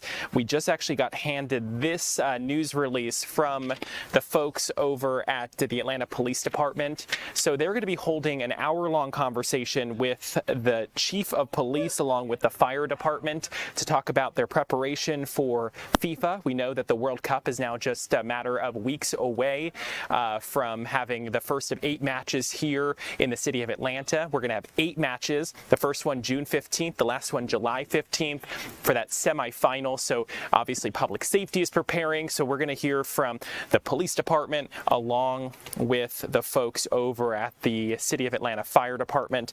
There were a lot of questions that were sent in, so hopefully we're going to get some answers about what they're doing to prepare and their plans. I know one of the big plans that they're doing has to do with the mounted patrol. The City of Atlanta Police Department will use their horses and will be stationed around pretty much the entire downtown area from Centennial Olympic Park, where FIFA Fan Fest will be, down to Atlanta Stadium, which is Mercedes-Benz Stadium. That's what we know it as.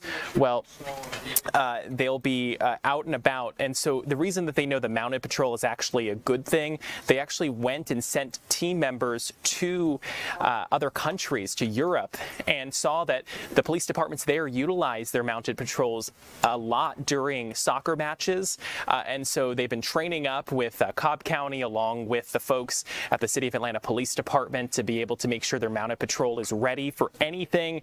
So we're going to be hearing from that, and we'll bring a portion of it to you coming up on Fox 5 News Live at 3. But for now, that's going to do it for us for Fox 5 News Live at 2. I'm Tyler Fingert. Tom Haynes is preparing for the news at 3. We'll see you then.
Hey everybody, welcome to the 3 p.m. streaming hour here on Fox Local. I'm your host, Tom Haynes. For the next hour, walking you through all the news and information making headlines today, including the weather on this Tuesday after our Memorial Day. Let's take a live look outside.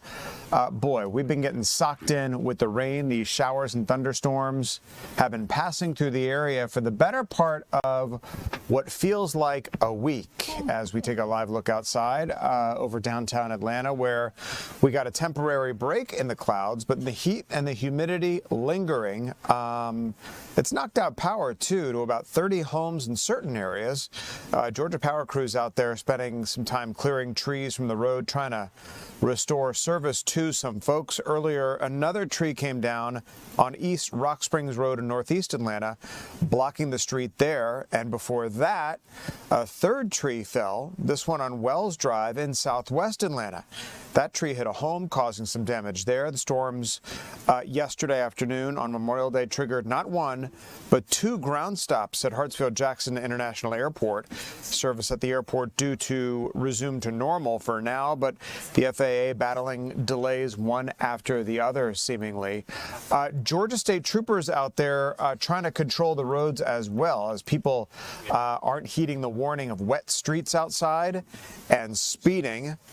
Some folks speeding at more than 102 miles an hour, where Georgia State Patrol says this driver was clocked. Troopers say rainy conditions already make it harder to brake, harder to see, much easier to lose control, and triple-digit speeds and danger are growing fast. As we take you outside for a live look over the Atlanta skyline this afternoon, things, we're getting a little bit of a break here from the rain over downtown Atlanta, but it's not going to be for long. We're not out of the woods just yet because a flood watch remains in effect for parts of North Georgia this afternoon, with more showers and storms expected to roll in here. We're just in the middle of what has been a really wet, soggy pattern. So the big question now, when does it finally end? When does it start to dry out? Are we going to be stuck with this heat and humidity for the duration? Let's bring in meteorologist Greg Majeski, who's been a busy guy, Greg, over the past several days tracking this weather. And it's not only us, it's really all of the Southeast just getting soaked with this rain. Something we could use, because I recall in the run-up to this, you guys were saying what a miserable drought we were in. So this is at least chipping away at that. But people are like, ugh, when am I going to see the sun again? Well, I'm going to be honest with you, I just was looking over the latest model data here, and I really don't see us any kind of significant dry out probably until the following weekend. Oh, wow. It looks like we're going to have the chance to rain on it. And then on top of that, we're going to have some unusually cool weather coming in for next week. There's still question marks just how cool, but that on top of that. But we look at the live radar right now. I'm just going to drive this kind of live here for you guys to kind of see some of the rain that's going on in here right now. So you can kind of see the heavy rains here on the west side perimeter here. Some pretty good downpours down the Powder Springs area, going up into Gwinnett County, Lawrenceville, Gainesville getting into action, Dahlonega. You're getting some downpours nearby as well. Heading over toward Jefferson and Winder, getting some heavy rains. And I saw notes there on that live shot, we're breaking some sunshine, which is actually kind of a bad thing when you got this kind of humid air mass. You can get some more showers and thunderstorms that could potentially develop down here to the south and east, as some of the models are kind of indicating. The Northwest has been stayed fairly quiet, probably because they were stuck in the clouds most of the time. Didn't quite get warm enough to kind of pop that can of Coke, as I like to say, with the afternoon heating. But definitely on the east side, over toward Athens and Eatonton and areas over there, they've been getting the heavier rain. That's where to be honest with you, that's where the excessive rainfall outlook was projecting. It was showing a very limited for the Northwest areas and a little more for the eastern areas here for today. So let's go ahead and take a look at the current temperatures out there right now, kind of see how things are progressing. Currently sitting at 78 degrees in Atlanta. We got as high as 81 here today.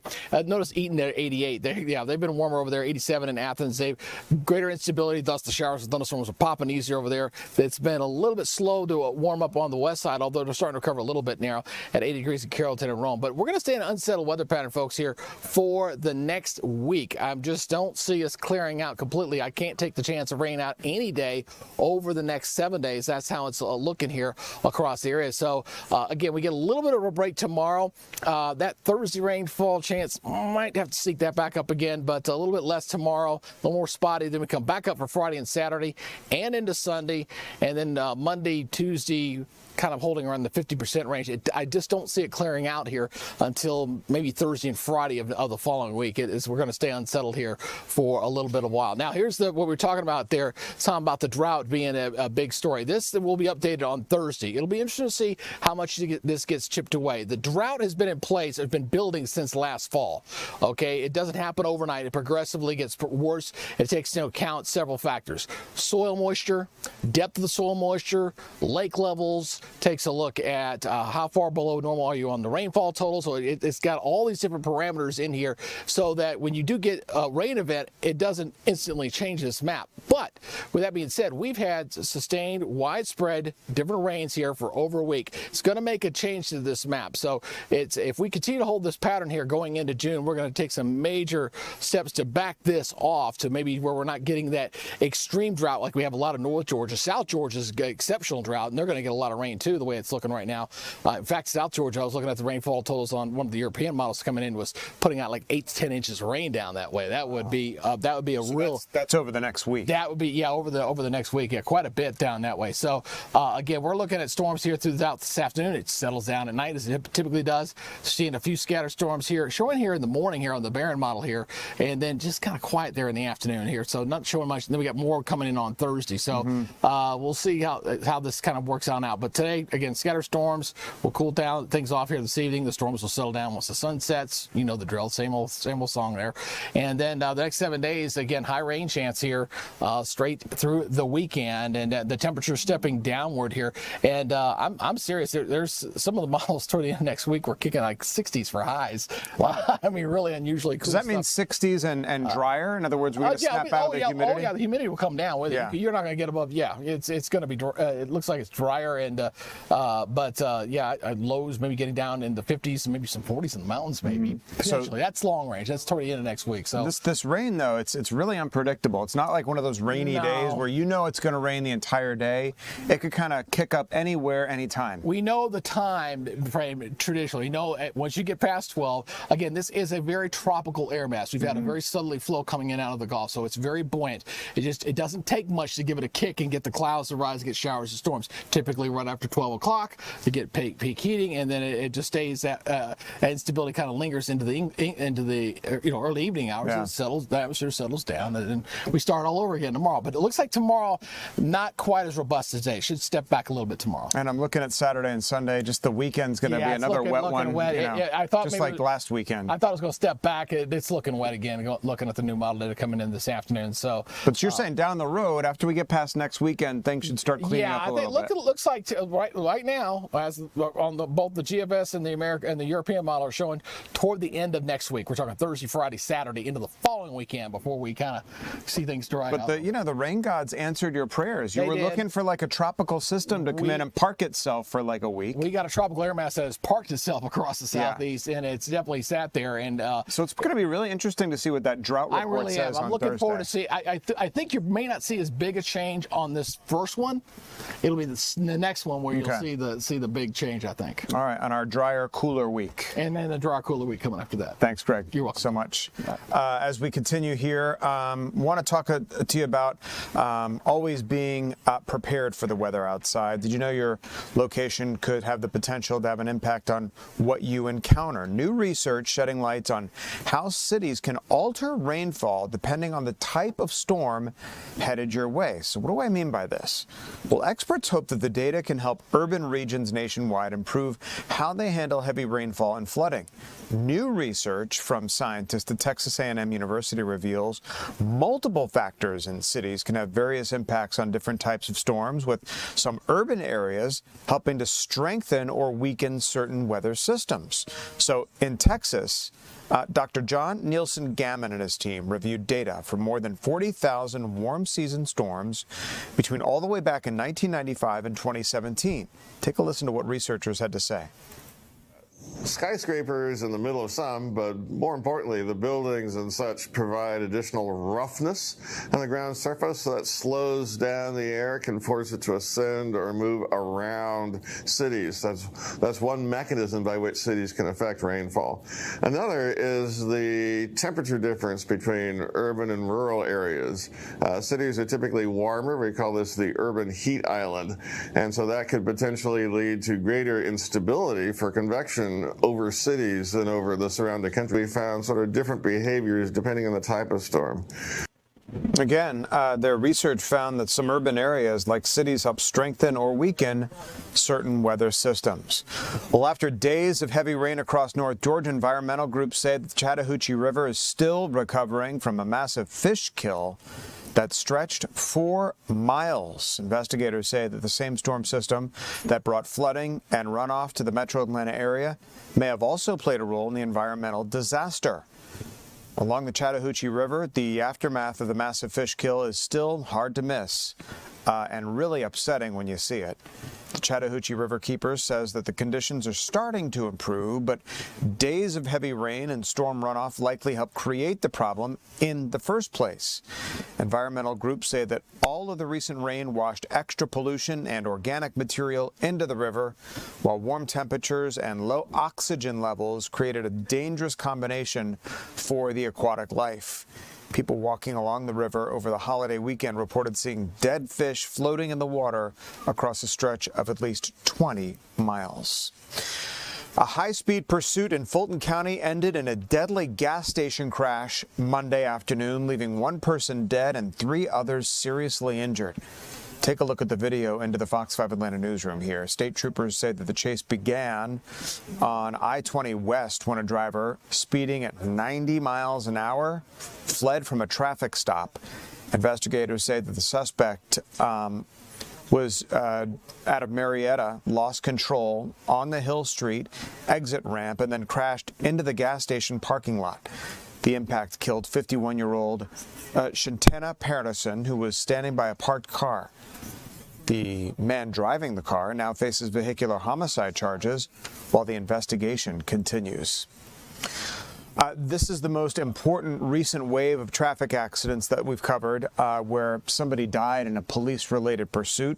These types of cases have fueled debate over when officers should chase and when they shouldn't. Of course, referring to a case that we all know about. Since January 2025, at least 11 people have died in police chases across the region, according to reports from local law enforcement agencies.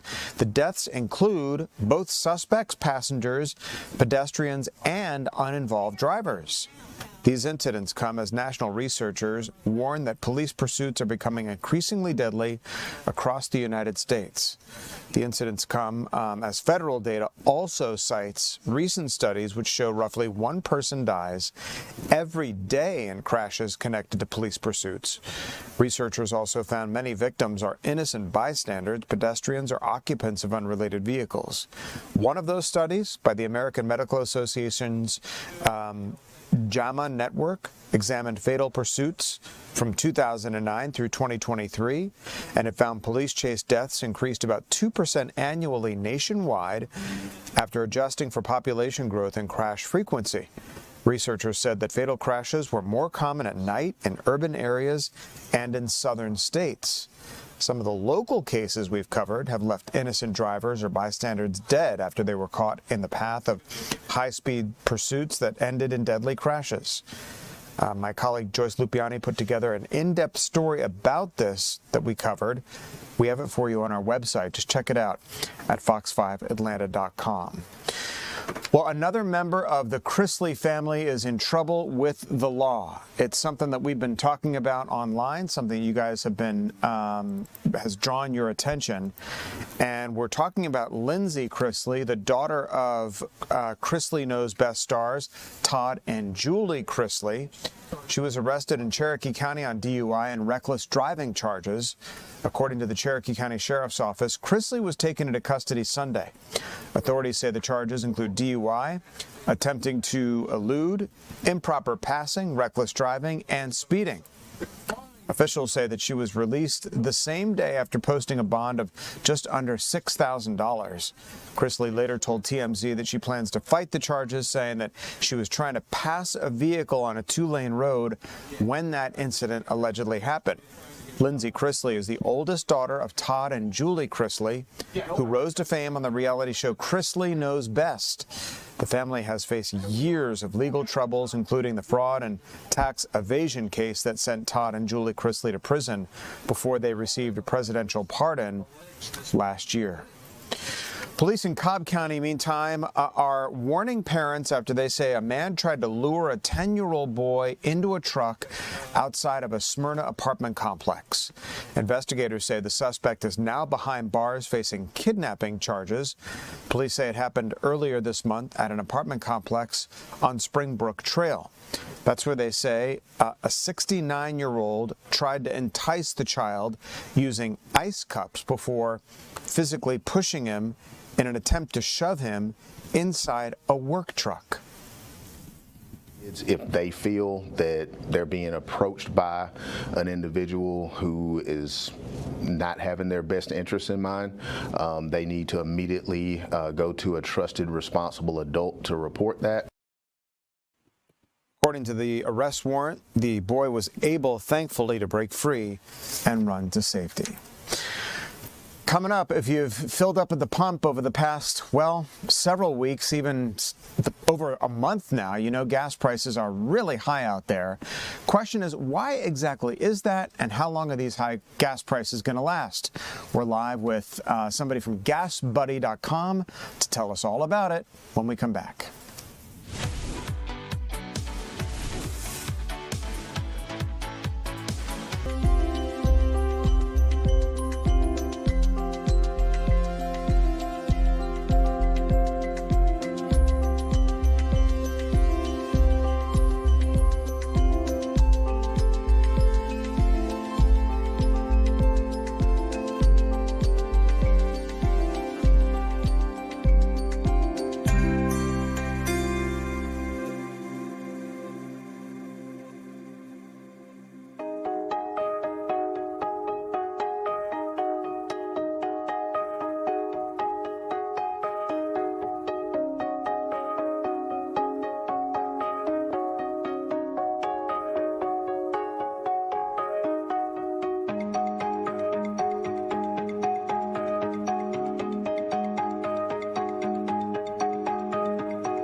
Hey, welcome back, everybody, on this rainy Tuesday afternoon in the state of Georgia. So happy you're here for the 3 p.m. streaming hour on Fox Local.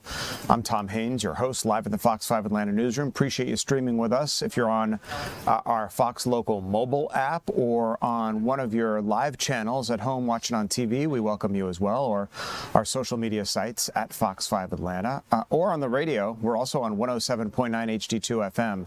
Certainly glad you're with us as well. Well, I don't have to tell you, it has been an incredibly volatile kickoff to the summer driving season over the holiday weekend, especially.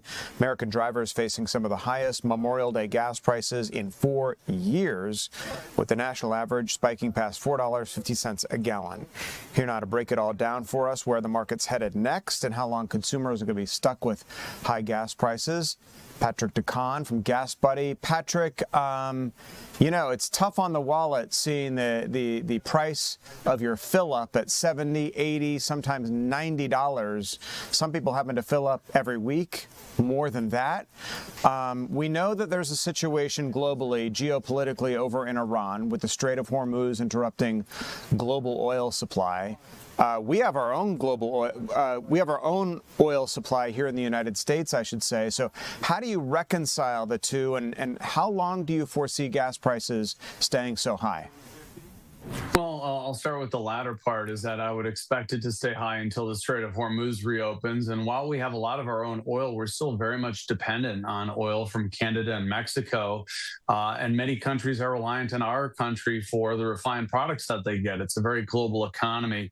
It's overly simplistic to think that what we have can be fenced off. Oil companies, part of the reason why the world is seeing such an amount of oil production from the United States is that oil producers here have increased output to meet those other customers abroad. And now a lot of our supply is flowing overseas in light of the Strait of Hormuz being closed. In fact, our exports are record setting. And if it wasn't for those exports, countries in Europe and Asia would certainly be in a far worse situation. Having said that, thankfully, Georgians are seeing gas prices among the lower in the country, below the $4 a gallon mark today in Metro Atlanta at $3.98. Prices down about 2 cents a gallon in the last week. Prices are probably likely to remain elevated until the Strait of Hormuz actually reopens, not just memorandums of other understanding, not just frameworks, but when ships start sailing through the strait, we'll likely see more gas price relief. For now, after talks about a negotiation and a deal between the U.S. and Iran have ramped up, oil prices have declined. But if that doesn't pan out in the days ahead, we could see oil prices again starting to surge. And really where we go this summer is all contingent on whatever's happening in terms of whether the strait is open or if it remains closed. What's my strategy as a consumer when I go to fill up my car? I mean, I'm doing all I can. You join Costco or Sam's, or you run up your Kroger points to try to get discounts on gas. But is there any strategy, if you will, if I don't have any of those things, to be able to find cheaper gas? Is it certain service stations? Like, how do I maximize my dollar at the gas pump? Well, I think certainly shopping around is the easiest thing to do that a lot of Americans overlook. A lot of Americans just throw in the towel and say, well, I'm going to need gas, so I'm just going to pull into this station.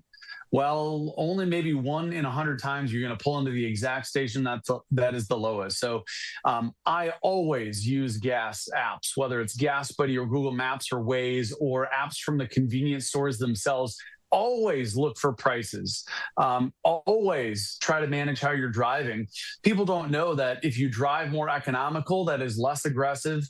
If you reduce your speed, reduce your pace of acceleration, that same tank of gas could get you 50 to 100 more miles just by cooling off a little bit on acceleration. I mean, the harder your engine has to work, the more fuel it's consuming. So if you on the highway, if you're on a big road trip, set the cruise for 65 instead of 75, you could easily extend the amount of miles you get out of a tank by 50 to 100 miles. And if you add up over the course of the summer, that is the biggest way to save in addition to shopping around. Now, you mentioned big box stores, loyalty programs can reduce prices. Some stations have a cash discount. You mentioned wholesale clubs are a great target, all of that. How you pay, where you're buying gas, and how you drive are the biggest things that you can do. Aside from that, buckle up for the roller coaster ride that is going to continue until the strait reopens. The governor and the state legislature have tried to do their part in the form of lowering the state gas tax. Are talking about doing that on a federal level, but there's only so long lawmakers can help before relief of the state and federal gas tax expire, and then we have to go back to paying gas tax again. So is the trend where people are like, well, it's time for me to buy an electric vehicle and not have to pay for gas anymore? But maybe the problem with that is people's preference is to buy a gasoline or diesel power car, and then maybe in a year gas prices are going to be below $2 a gallon, and then the people with gasoline tanks are going to be the one, enjoying the fruits of cheaper gas. I mean, exactly to your point. It's not free to just go out and trade in your combustion engine vehicle for an EV, right? There's a huge sticker to that, a $45,000 or $50,000 car. Then you need to install a charger at home unless you want to slow charge it. And then you're still paying for electricity. It's very easy for people to say, just go out and get an electric car and go get solar panels and do all these things that cost a lot of money. And interest rates have been going up. So buying an electric vehicle is going to likely bring with it another monthly payment. Buying solar panels to fuel that vehicle is another monthly payment. And this situation, well, hopefully it's temporary, but, it's very easy to say to low-income households, well, electric vehicles. But to your point, a lot of Americans generally don't react in short-term interest. That is, prices have been elevated now for almost 3 months, but we're still talking about tens of thousands of dollars that the average household needs to come up with to be able to reduce the dependency on gasoline. And those returns, they may take 15 or 20 years to completely offset the cost of that electric vehicle. So, I mean, you can't underscore that the math doesn't really work for a lot of households. If you make six figures, it'll work out, but there's still a lot of details, especially in the advent of AI and data centers, that there's going to be a cost to that electricity. Gas Buddy is certainly, as you mentioned, a great resource to try to hunt down those cheaper gas prices and figure out the trends where gasoline consumption is concerned. Patrick DeCon, certainly appreciate you helping us sort of break down where things are headed. And thank you for your time this afternoon. Appreciate it. Thanks for having me. All right. Let's switch gears and talk politics, because we know there's a big runoff election here in Georgia coming up. Among the runoff candidates is for lieutenant governor. It was a crowded primary race for sure. Former State Senator John F. Kennedy finished in first place, but he's going to face off against Senator Greg Dolezal in the June 1st runoff. Kennedy went 1-to-1 with our Deidre Dukes to discuss why he is the best candidate, Deidre, for the job. I assume they all think they're the best candidate, but they have to, when they talk to you, come out with real reasons. It's hard to get people to turn out to the polls in a runoff. It really is. Anyway, so they have to give some incentive. What did Kennedy tell you?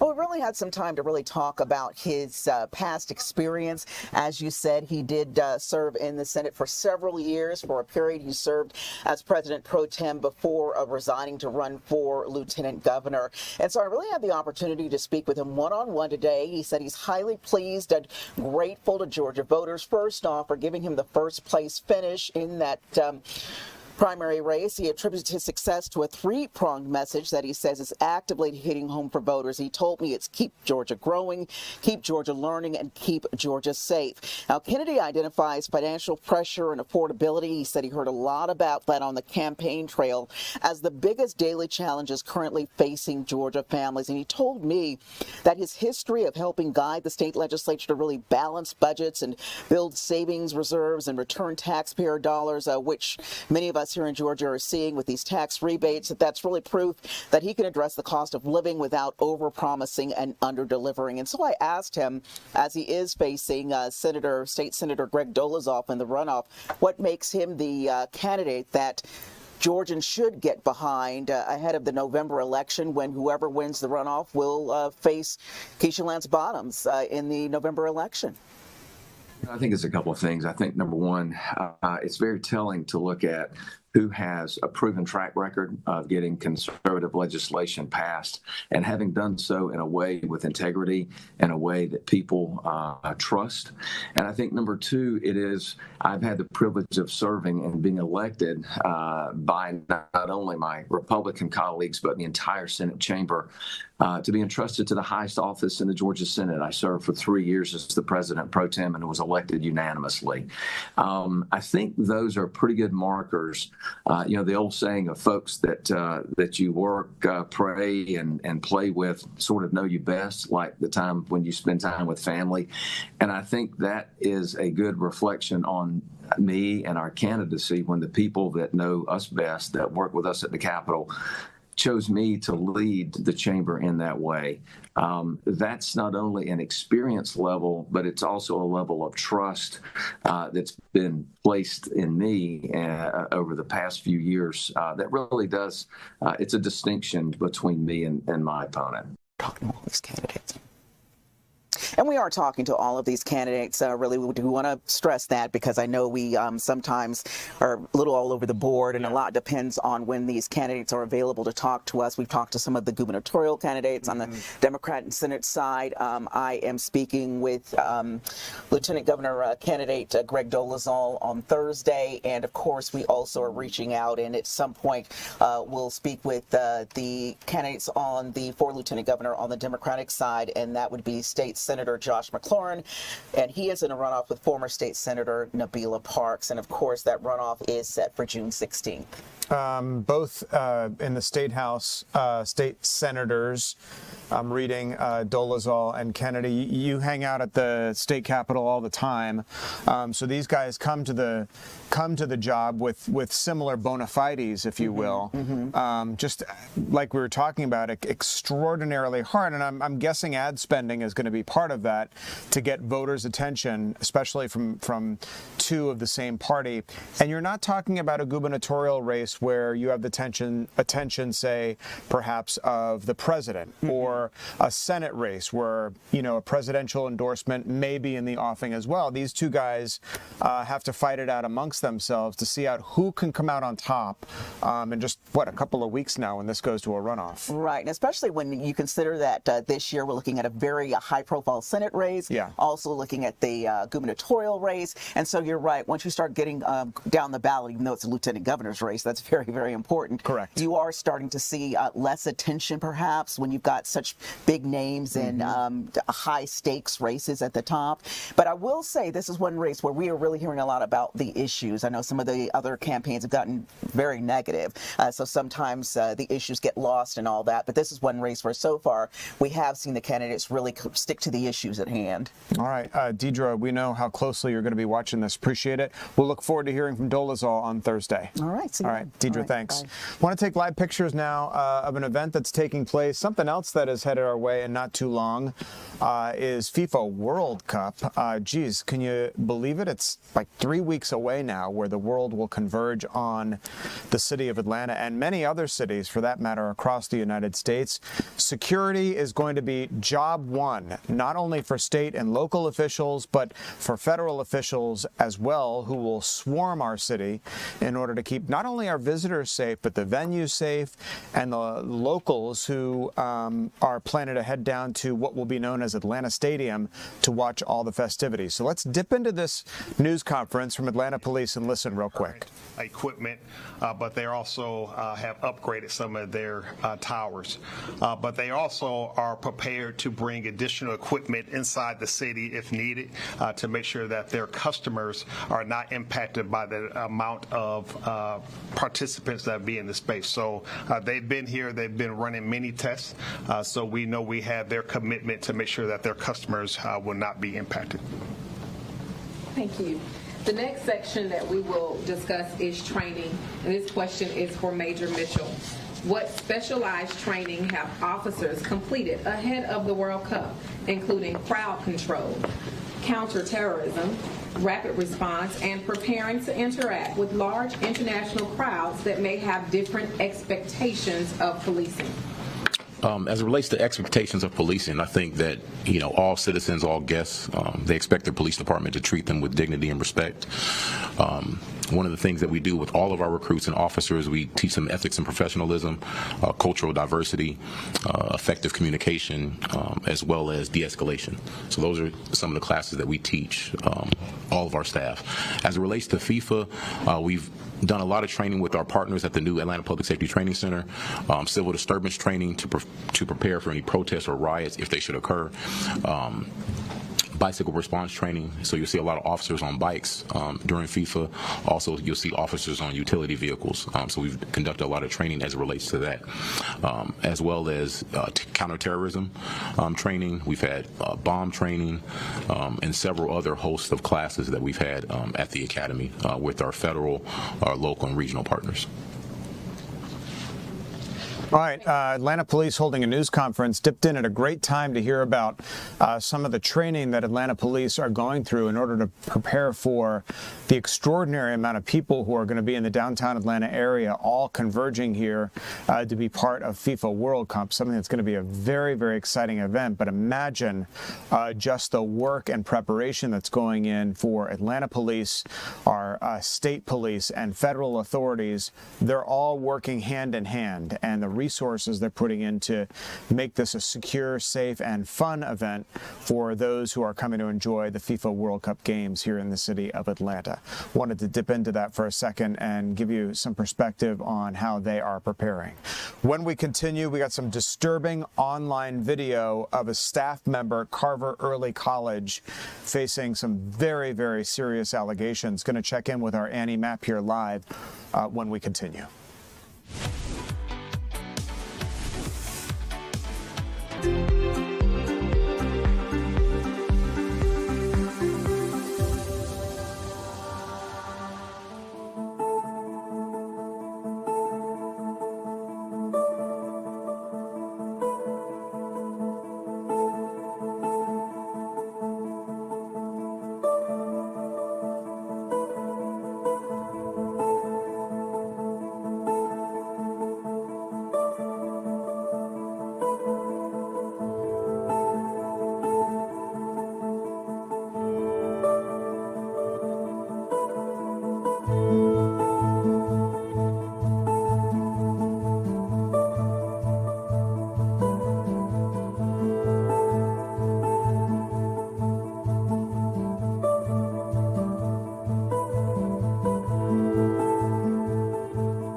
Welcome back to the 3 p.m. streaming hour here on Fox Local. So happy you're with us on this kind of rainy day outside. I'm Tom Haynes with you live in the Fox 5 Atlanta newsroom.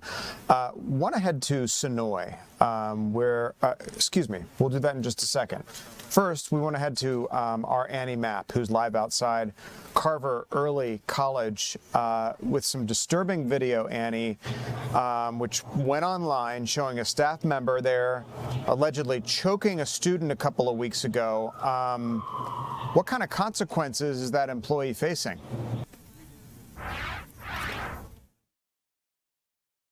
Or also put something in the back to hold it.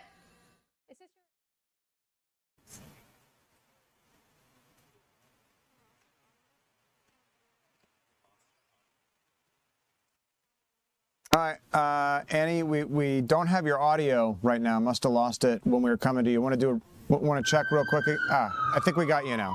Yes. Yep. Hey, can you hear me? Yes, I okay, can. Perfect. Sorry, I think there was a quick glitch, but I'll say again what I was just telling you guys. So the Atlanta Public Schools District just sent us a statement a little while ago saying that the staff member has now been placed on leave pending an investigation following that video that was posted on TikTok.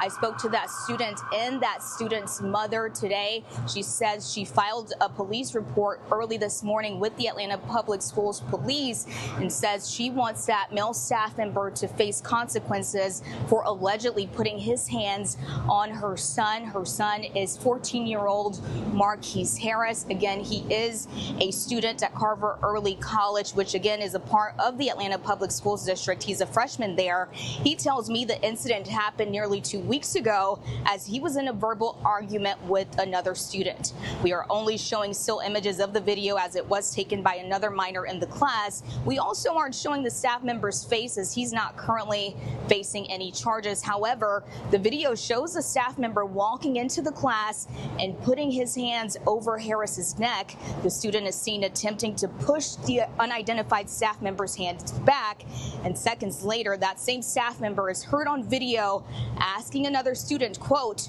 "Do you want me to choke you?"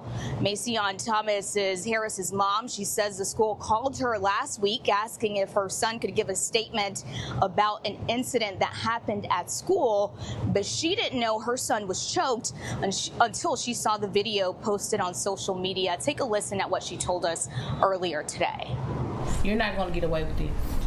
I'm coming after everyone I need to and have to come after, because I'm not going to accept when I'm not going to let my son think I'm going to accept him being assaulted is okay. Because he can't do that to nobody else and nobody can do that to him. Now, the student tells me that this unidentified staff member was not one of his teachers and that he just entered the classroom. He was called in there when he was in that argument with another unidentified student. He did say that there was another adult in the classroom when the choking happened. Again, I reached out to APS. They say they take cases like this very seriously. And again, they have placed that staff member on leave. Tom? As you said, really disturbing charges. Just reading up here about Carver. It's a college accreditation type school. Kids are there to learn and excel.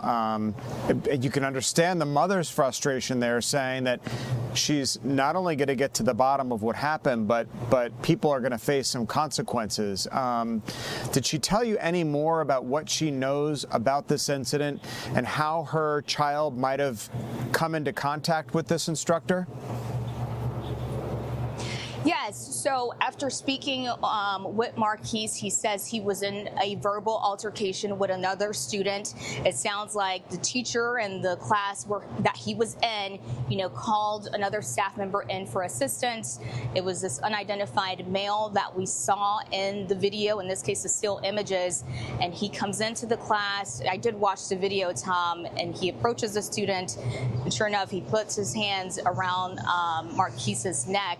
We don't really see the student fight back. He does put his hands up and tries to, keep him from grabbing him. But we don't really see him fight back much against this unidentified staff member. And again, just seconds later, we hear him and see him on video, again, telling another student, asking him, that is, if he wants to be choked as well. So a lot of really concerning allegations that this mom had to see on video. And she is upset because she says she didn't find out that this even happened until 2 weeks after the incident. So she has a lot of questions for APS. Can't blame her. Anybody who sends their child to school expects them to be safe and in safe, responsible hands. Annie Mapp, live at Carver Early School. Thanks so much, Annie. As we continue here, want to head to our Doug Evans, who's live in Sonoy for us this afternoon, where we have disturbing news after police say an elderly man was attacked inside his home by his own son, who was recently released from prison. GBI processing the case now, and that scene, the victim not expected to survive, we understand. Doug Evans there in a rainy Sonoy for us. Doug, what more can you tell us? Hi, Tom. Yeah, they have made an arrest. John Honea, 41 years old, is the victim's son, as you said, recently released from prison. I just interviewed a captain here at the Sonoy Police Department that says Honea has 30-some arrests on his record, just got out of prison, was at some kind of rehab center as the rain starts to fall here in Sonoya right now, was at this rehab center, got kicked out, ended up on the doorstep of his father. A violent argument ensued, according to neighbors. They heard it, went over to check, and found the father nearly beaten to death.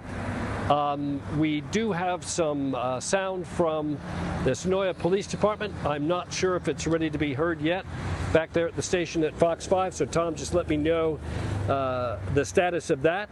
But they say that this man was beaten very, very severely. There was a time in which they didn't think he was going to survive.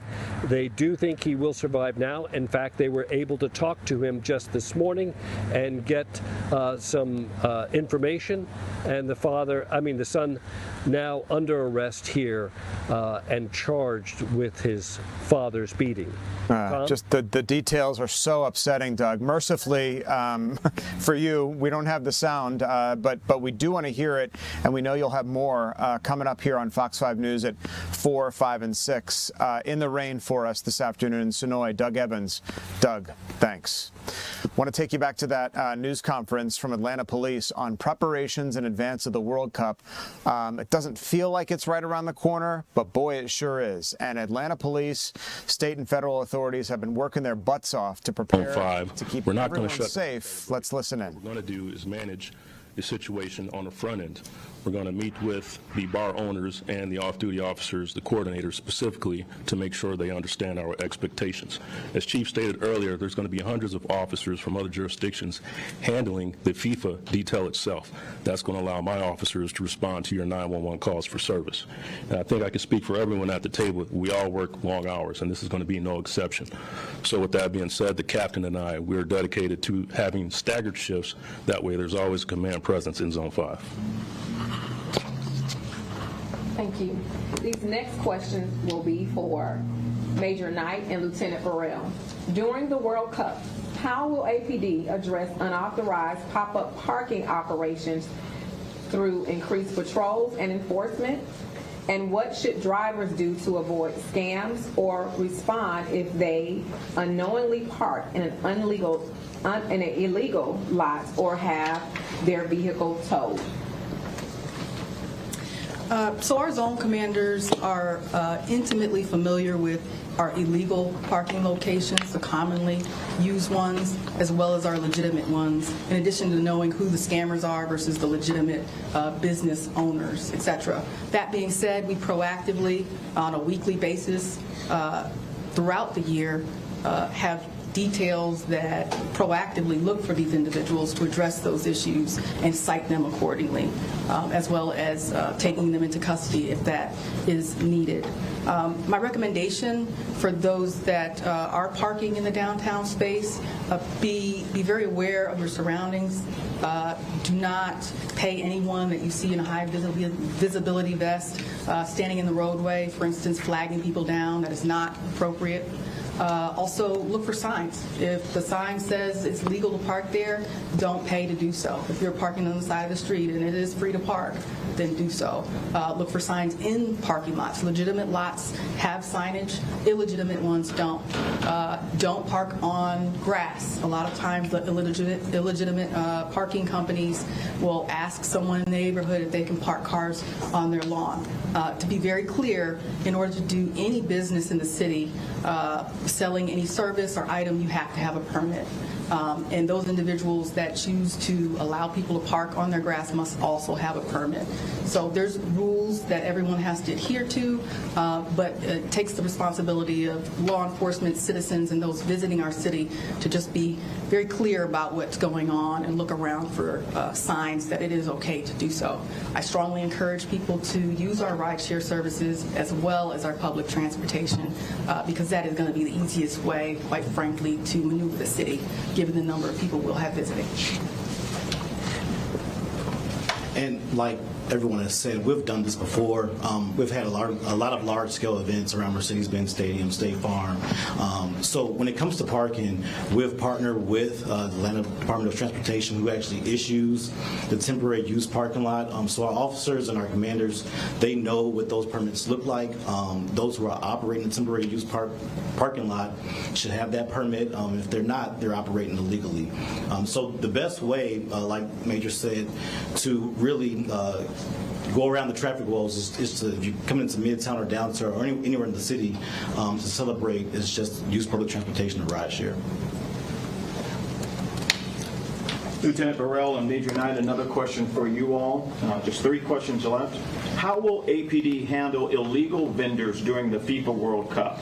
And how will officers balance enforcement with maintaining a safe and welcoming environment for visitors and local businesses? Just as I mentioned before, in order to sell anything or provide a service, you have to have a permit. We will have details during the course of FIFA World Cup that will proactively go out there, identify people operating illegally, cite them, and address those issues to move them out of the space. One of the reasons why we take this so seriously is that it harms our local businesses when we have illegitimate businesses allowed to thrive. And so, in addition to that, some of the businesses that tend to operate illegally are, let's say, food trucks, for instance. It's really important for food trucks or those using propane tanks to be addressed quickly because that in and of itself is a safety concern. Not only is the propane tank a fire hazard, food safety measures and institutions that monitor them aren't able to do so because they're operating outside of the law. So it's very important that if you see these activities that you let us know. And one thing that we definitely want to stress, sometimes it's a misconception that private vendors are given the opportunity or permission by private property owners to operate on private property. In the city of Atlanta, you need a permit to operate on public and private property to vend. So a permit is needed. And like the Major said, we want to make sure that those are regulated. We don't want anyone getting sick from foodborne illness. And also, it's definitely a safety concern when we have open flames or a grill or propane tanks. So I just want to stress that part, that if you're going to vend or if you would like to vend, again, you can call license permits so we can make sure that we guide you in the right direction. But we want to do it safely. And like she said, the propane tanks are big, open fire. And we want to make sure that our citizens are safe and we don't want to cause any disruption or health concerns or safety concerns due to illegal operators. All right, so this next section is regarding seeking help. This is for Chief Shearbon. What assurances can you provide the Hispanic community that they can report crimes or seek help during World Cup events without fear or hesitation? And how are you encouraging that engagement. So that will be you, Chief Shearbaum, as well as Lugo or Miranda will also provide your response in Spanish. Our reassurance to the Hispanic community is the same to any other community in Atlanta, Georgia. Our job is to enforce the law, uphold the Constitution, and keep the peace in Atlanta, Georgia. And so anyone who find themselves in the city limits can reach out to us through 911, going to a local precinct, flagging down a police officer and telling us what you need and how can we assist you. Who should be apprehensive? People that want to steal cars, break into vehicles, street takeovers, gang members, drug dealers, anyone that's going to use a gun illegally. We're going to still be working. All 6 weeks, we will be enforcing the law. If you intend to commit a crime in Atlanta, Georgia, you're going to meet your police department. If you're a law-abiding individual within the city limits, we're going to protect you. We're going to make sure you have the protection of the Constitution and the dignity of the law. So we look forward to these 6 weeks. And I don't know if you got all of that, SP Lugo, but if you can make that succinctly, that if you need us, call us. If you're committing a crime by harming anyone in the city limits, you're going to also meet your police department. So here you go.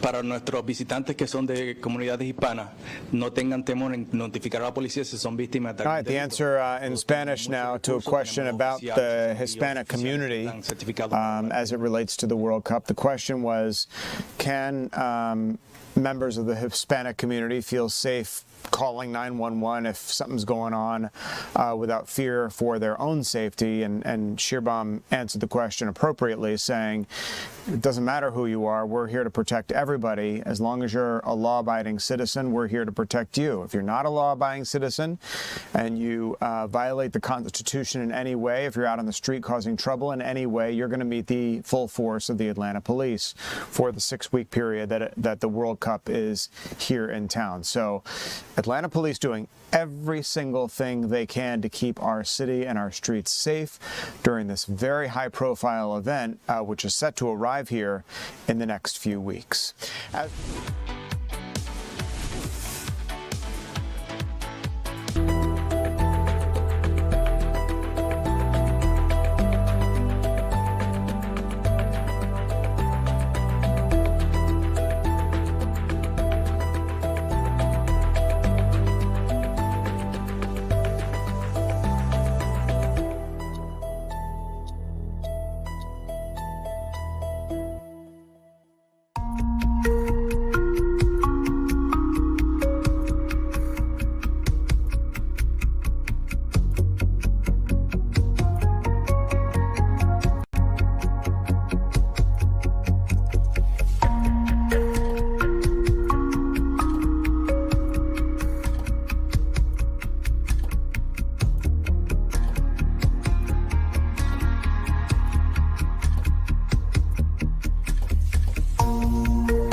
Welcome back to the 3 p.m. streaming hour here on Fox Local. I'm Tom Haynes. A local nonprofit helping people to break the cycle of addiction and homelessness. The Extension offering long-term recovery support, housing, and life skills. Let's get out to our Maria Guzman joining us now live on how they're trying to help those who are struggling. Maria? Hey, Tom, yeah, we're actually at the kitchen at the extension because when someone comes here who is in active addiction, not only, do they get resources, a bed, treatment, and a job, but they also get food every day. They get a meal here. So with me to talk more about the extension, have here Betsy. So just thank you so much for being open and chatting with me today. Thank you guys for being here. Yeah, we're in the kitchen. So let's just go ahead and talk about the big need this kitchen serves for the men who are looking for the long-term recovery. We're on the men's campus, and this is our industrial kitchen to be able to feed up to 80 men here on campus. Tyler Driver, executive director, likes to say the best picture of community is dinner time at the extension, because in this kitchen will be a civic group, a small group, a group of friends or volunteers making a meal. They've either brought the meal or we have catering partners who'll bring in food, and folks are able to spend more time sitting down and dining with our folks. Out in that dining room, you'll see our current residents, donors, volunteers, and mentors and sponsors. Amazing. I know you've, we talked about the partnership that you guys have with volunteers. So what's the role the volunteers play at this kitchen and the big need that you guys are seeing? Every night, 365 days a year, we have to have dinner here, dinner for 60 gentlemen. We need volunteers. We need volunteers to come and make those meals. We need volunteers to bring more than lasagna or meatloaf, to bring hope, to bring the message that we are the same and not different. So having volunteers come in and make the meal every single night of the year, having them bring the food, having them drop off donations of either canned goods, things on our Amazon wish list, or monetary donations to help us do that. And I know you guys already serve men and women, but you're looking to expand the reach because it's such a big need here in Cobb County. So just walk me through this picture and the women's campus and just the big needs that you see regarding addiction in women. Right. We're in the men's campus here, and we have the capacity to serve 80 gentlemen. Right now, we can only serve 20 women at our women's campus. This is our vision and our hope for the women in the next several years, to be able to serve more women and serve them well. I would present that maybe a woman has a harder path to stay with us for that entire year. When they're here with us for a year. They work full time and go through their classes. But staying here for a year while they're kiddos or with a family member, that's a real struggle to get them to stick and stay with our program. But women recover differently. They recover better in small groups. So this facility will be designed exactly for them and what they need. Gotcha. And then just last question for anyone who's watching at home who wants to help or be involved or has a loved one, where can they go? You can go to theextension.org. You can find out how to volunteer, how to give of your time and talents. We have drum circles. We have painting. We have meals. Meal service is huge for us, but we would love for you to get involved in any way that you can. Awesome. Thank you so much. And more than 1,300 people have walked through the extension and have led into long-term recovery, Tom. What an incredible resource, Maria. Guys, thank you so much. And thank you for joining us today for the 3 p.m. streaming hour here on Fox Local. I'm Tom Haynes, live in the Fox 5 Atlanta newsroom. Don't go anywhere. The news continues right here, right now.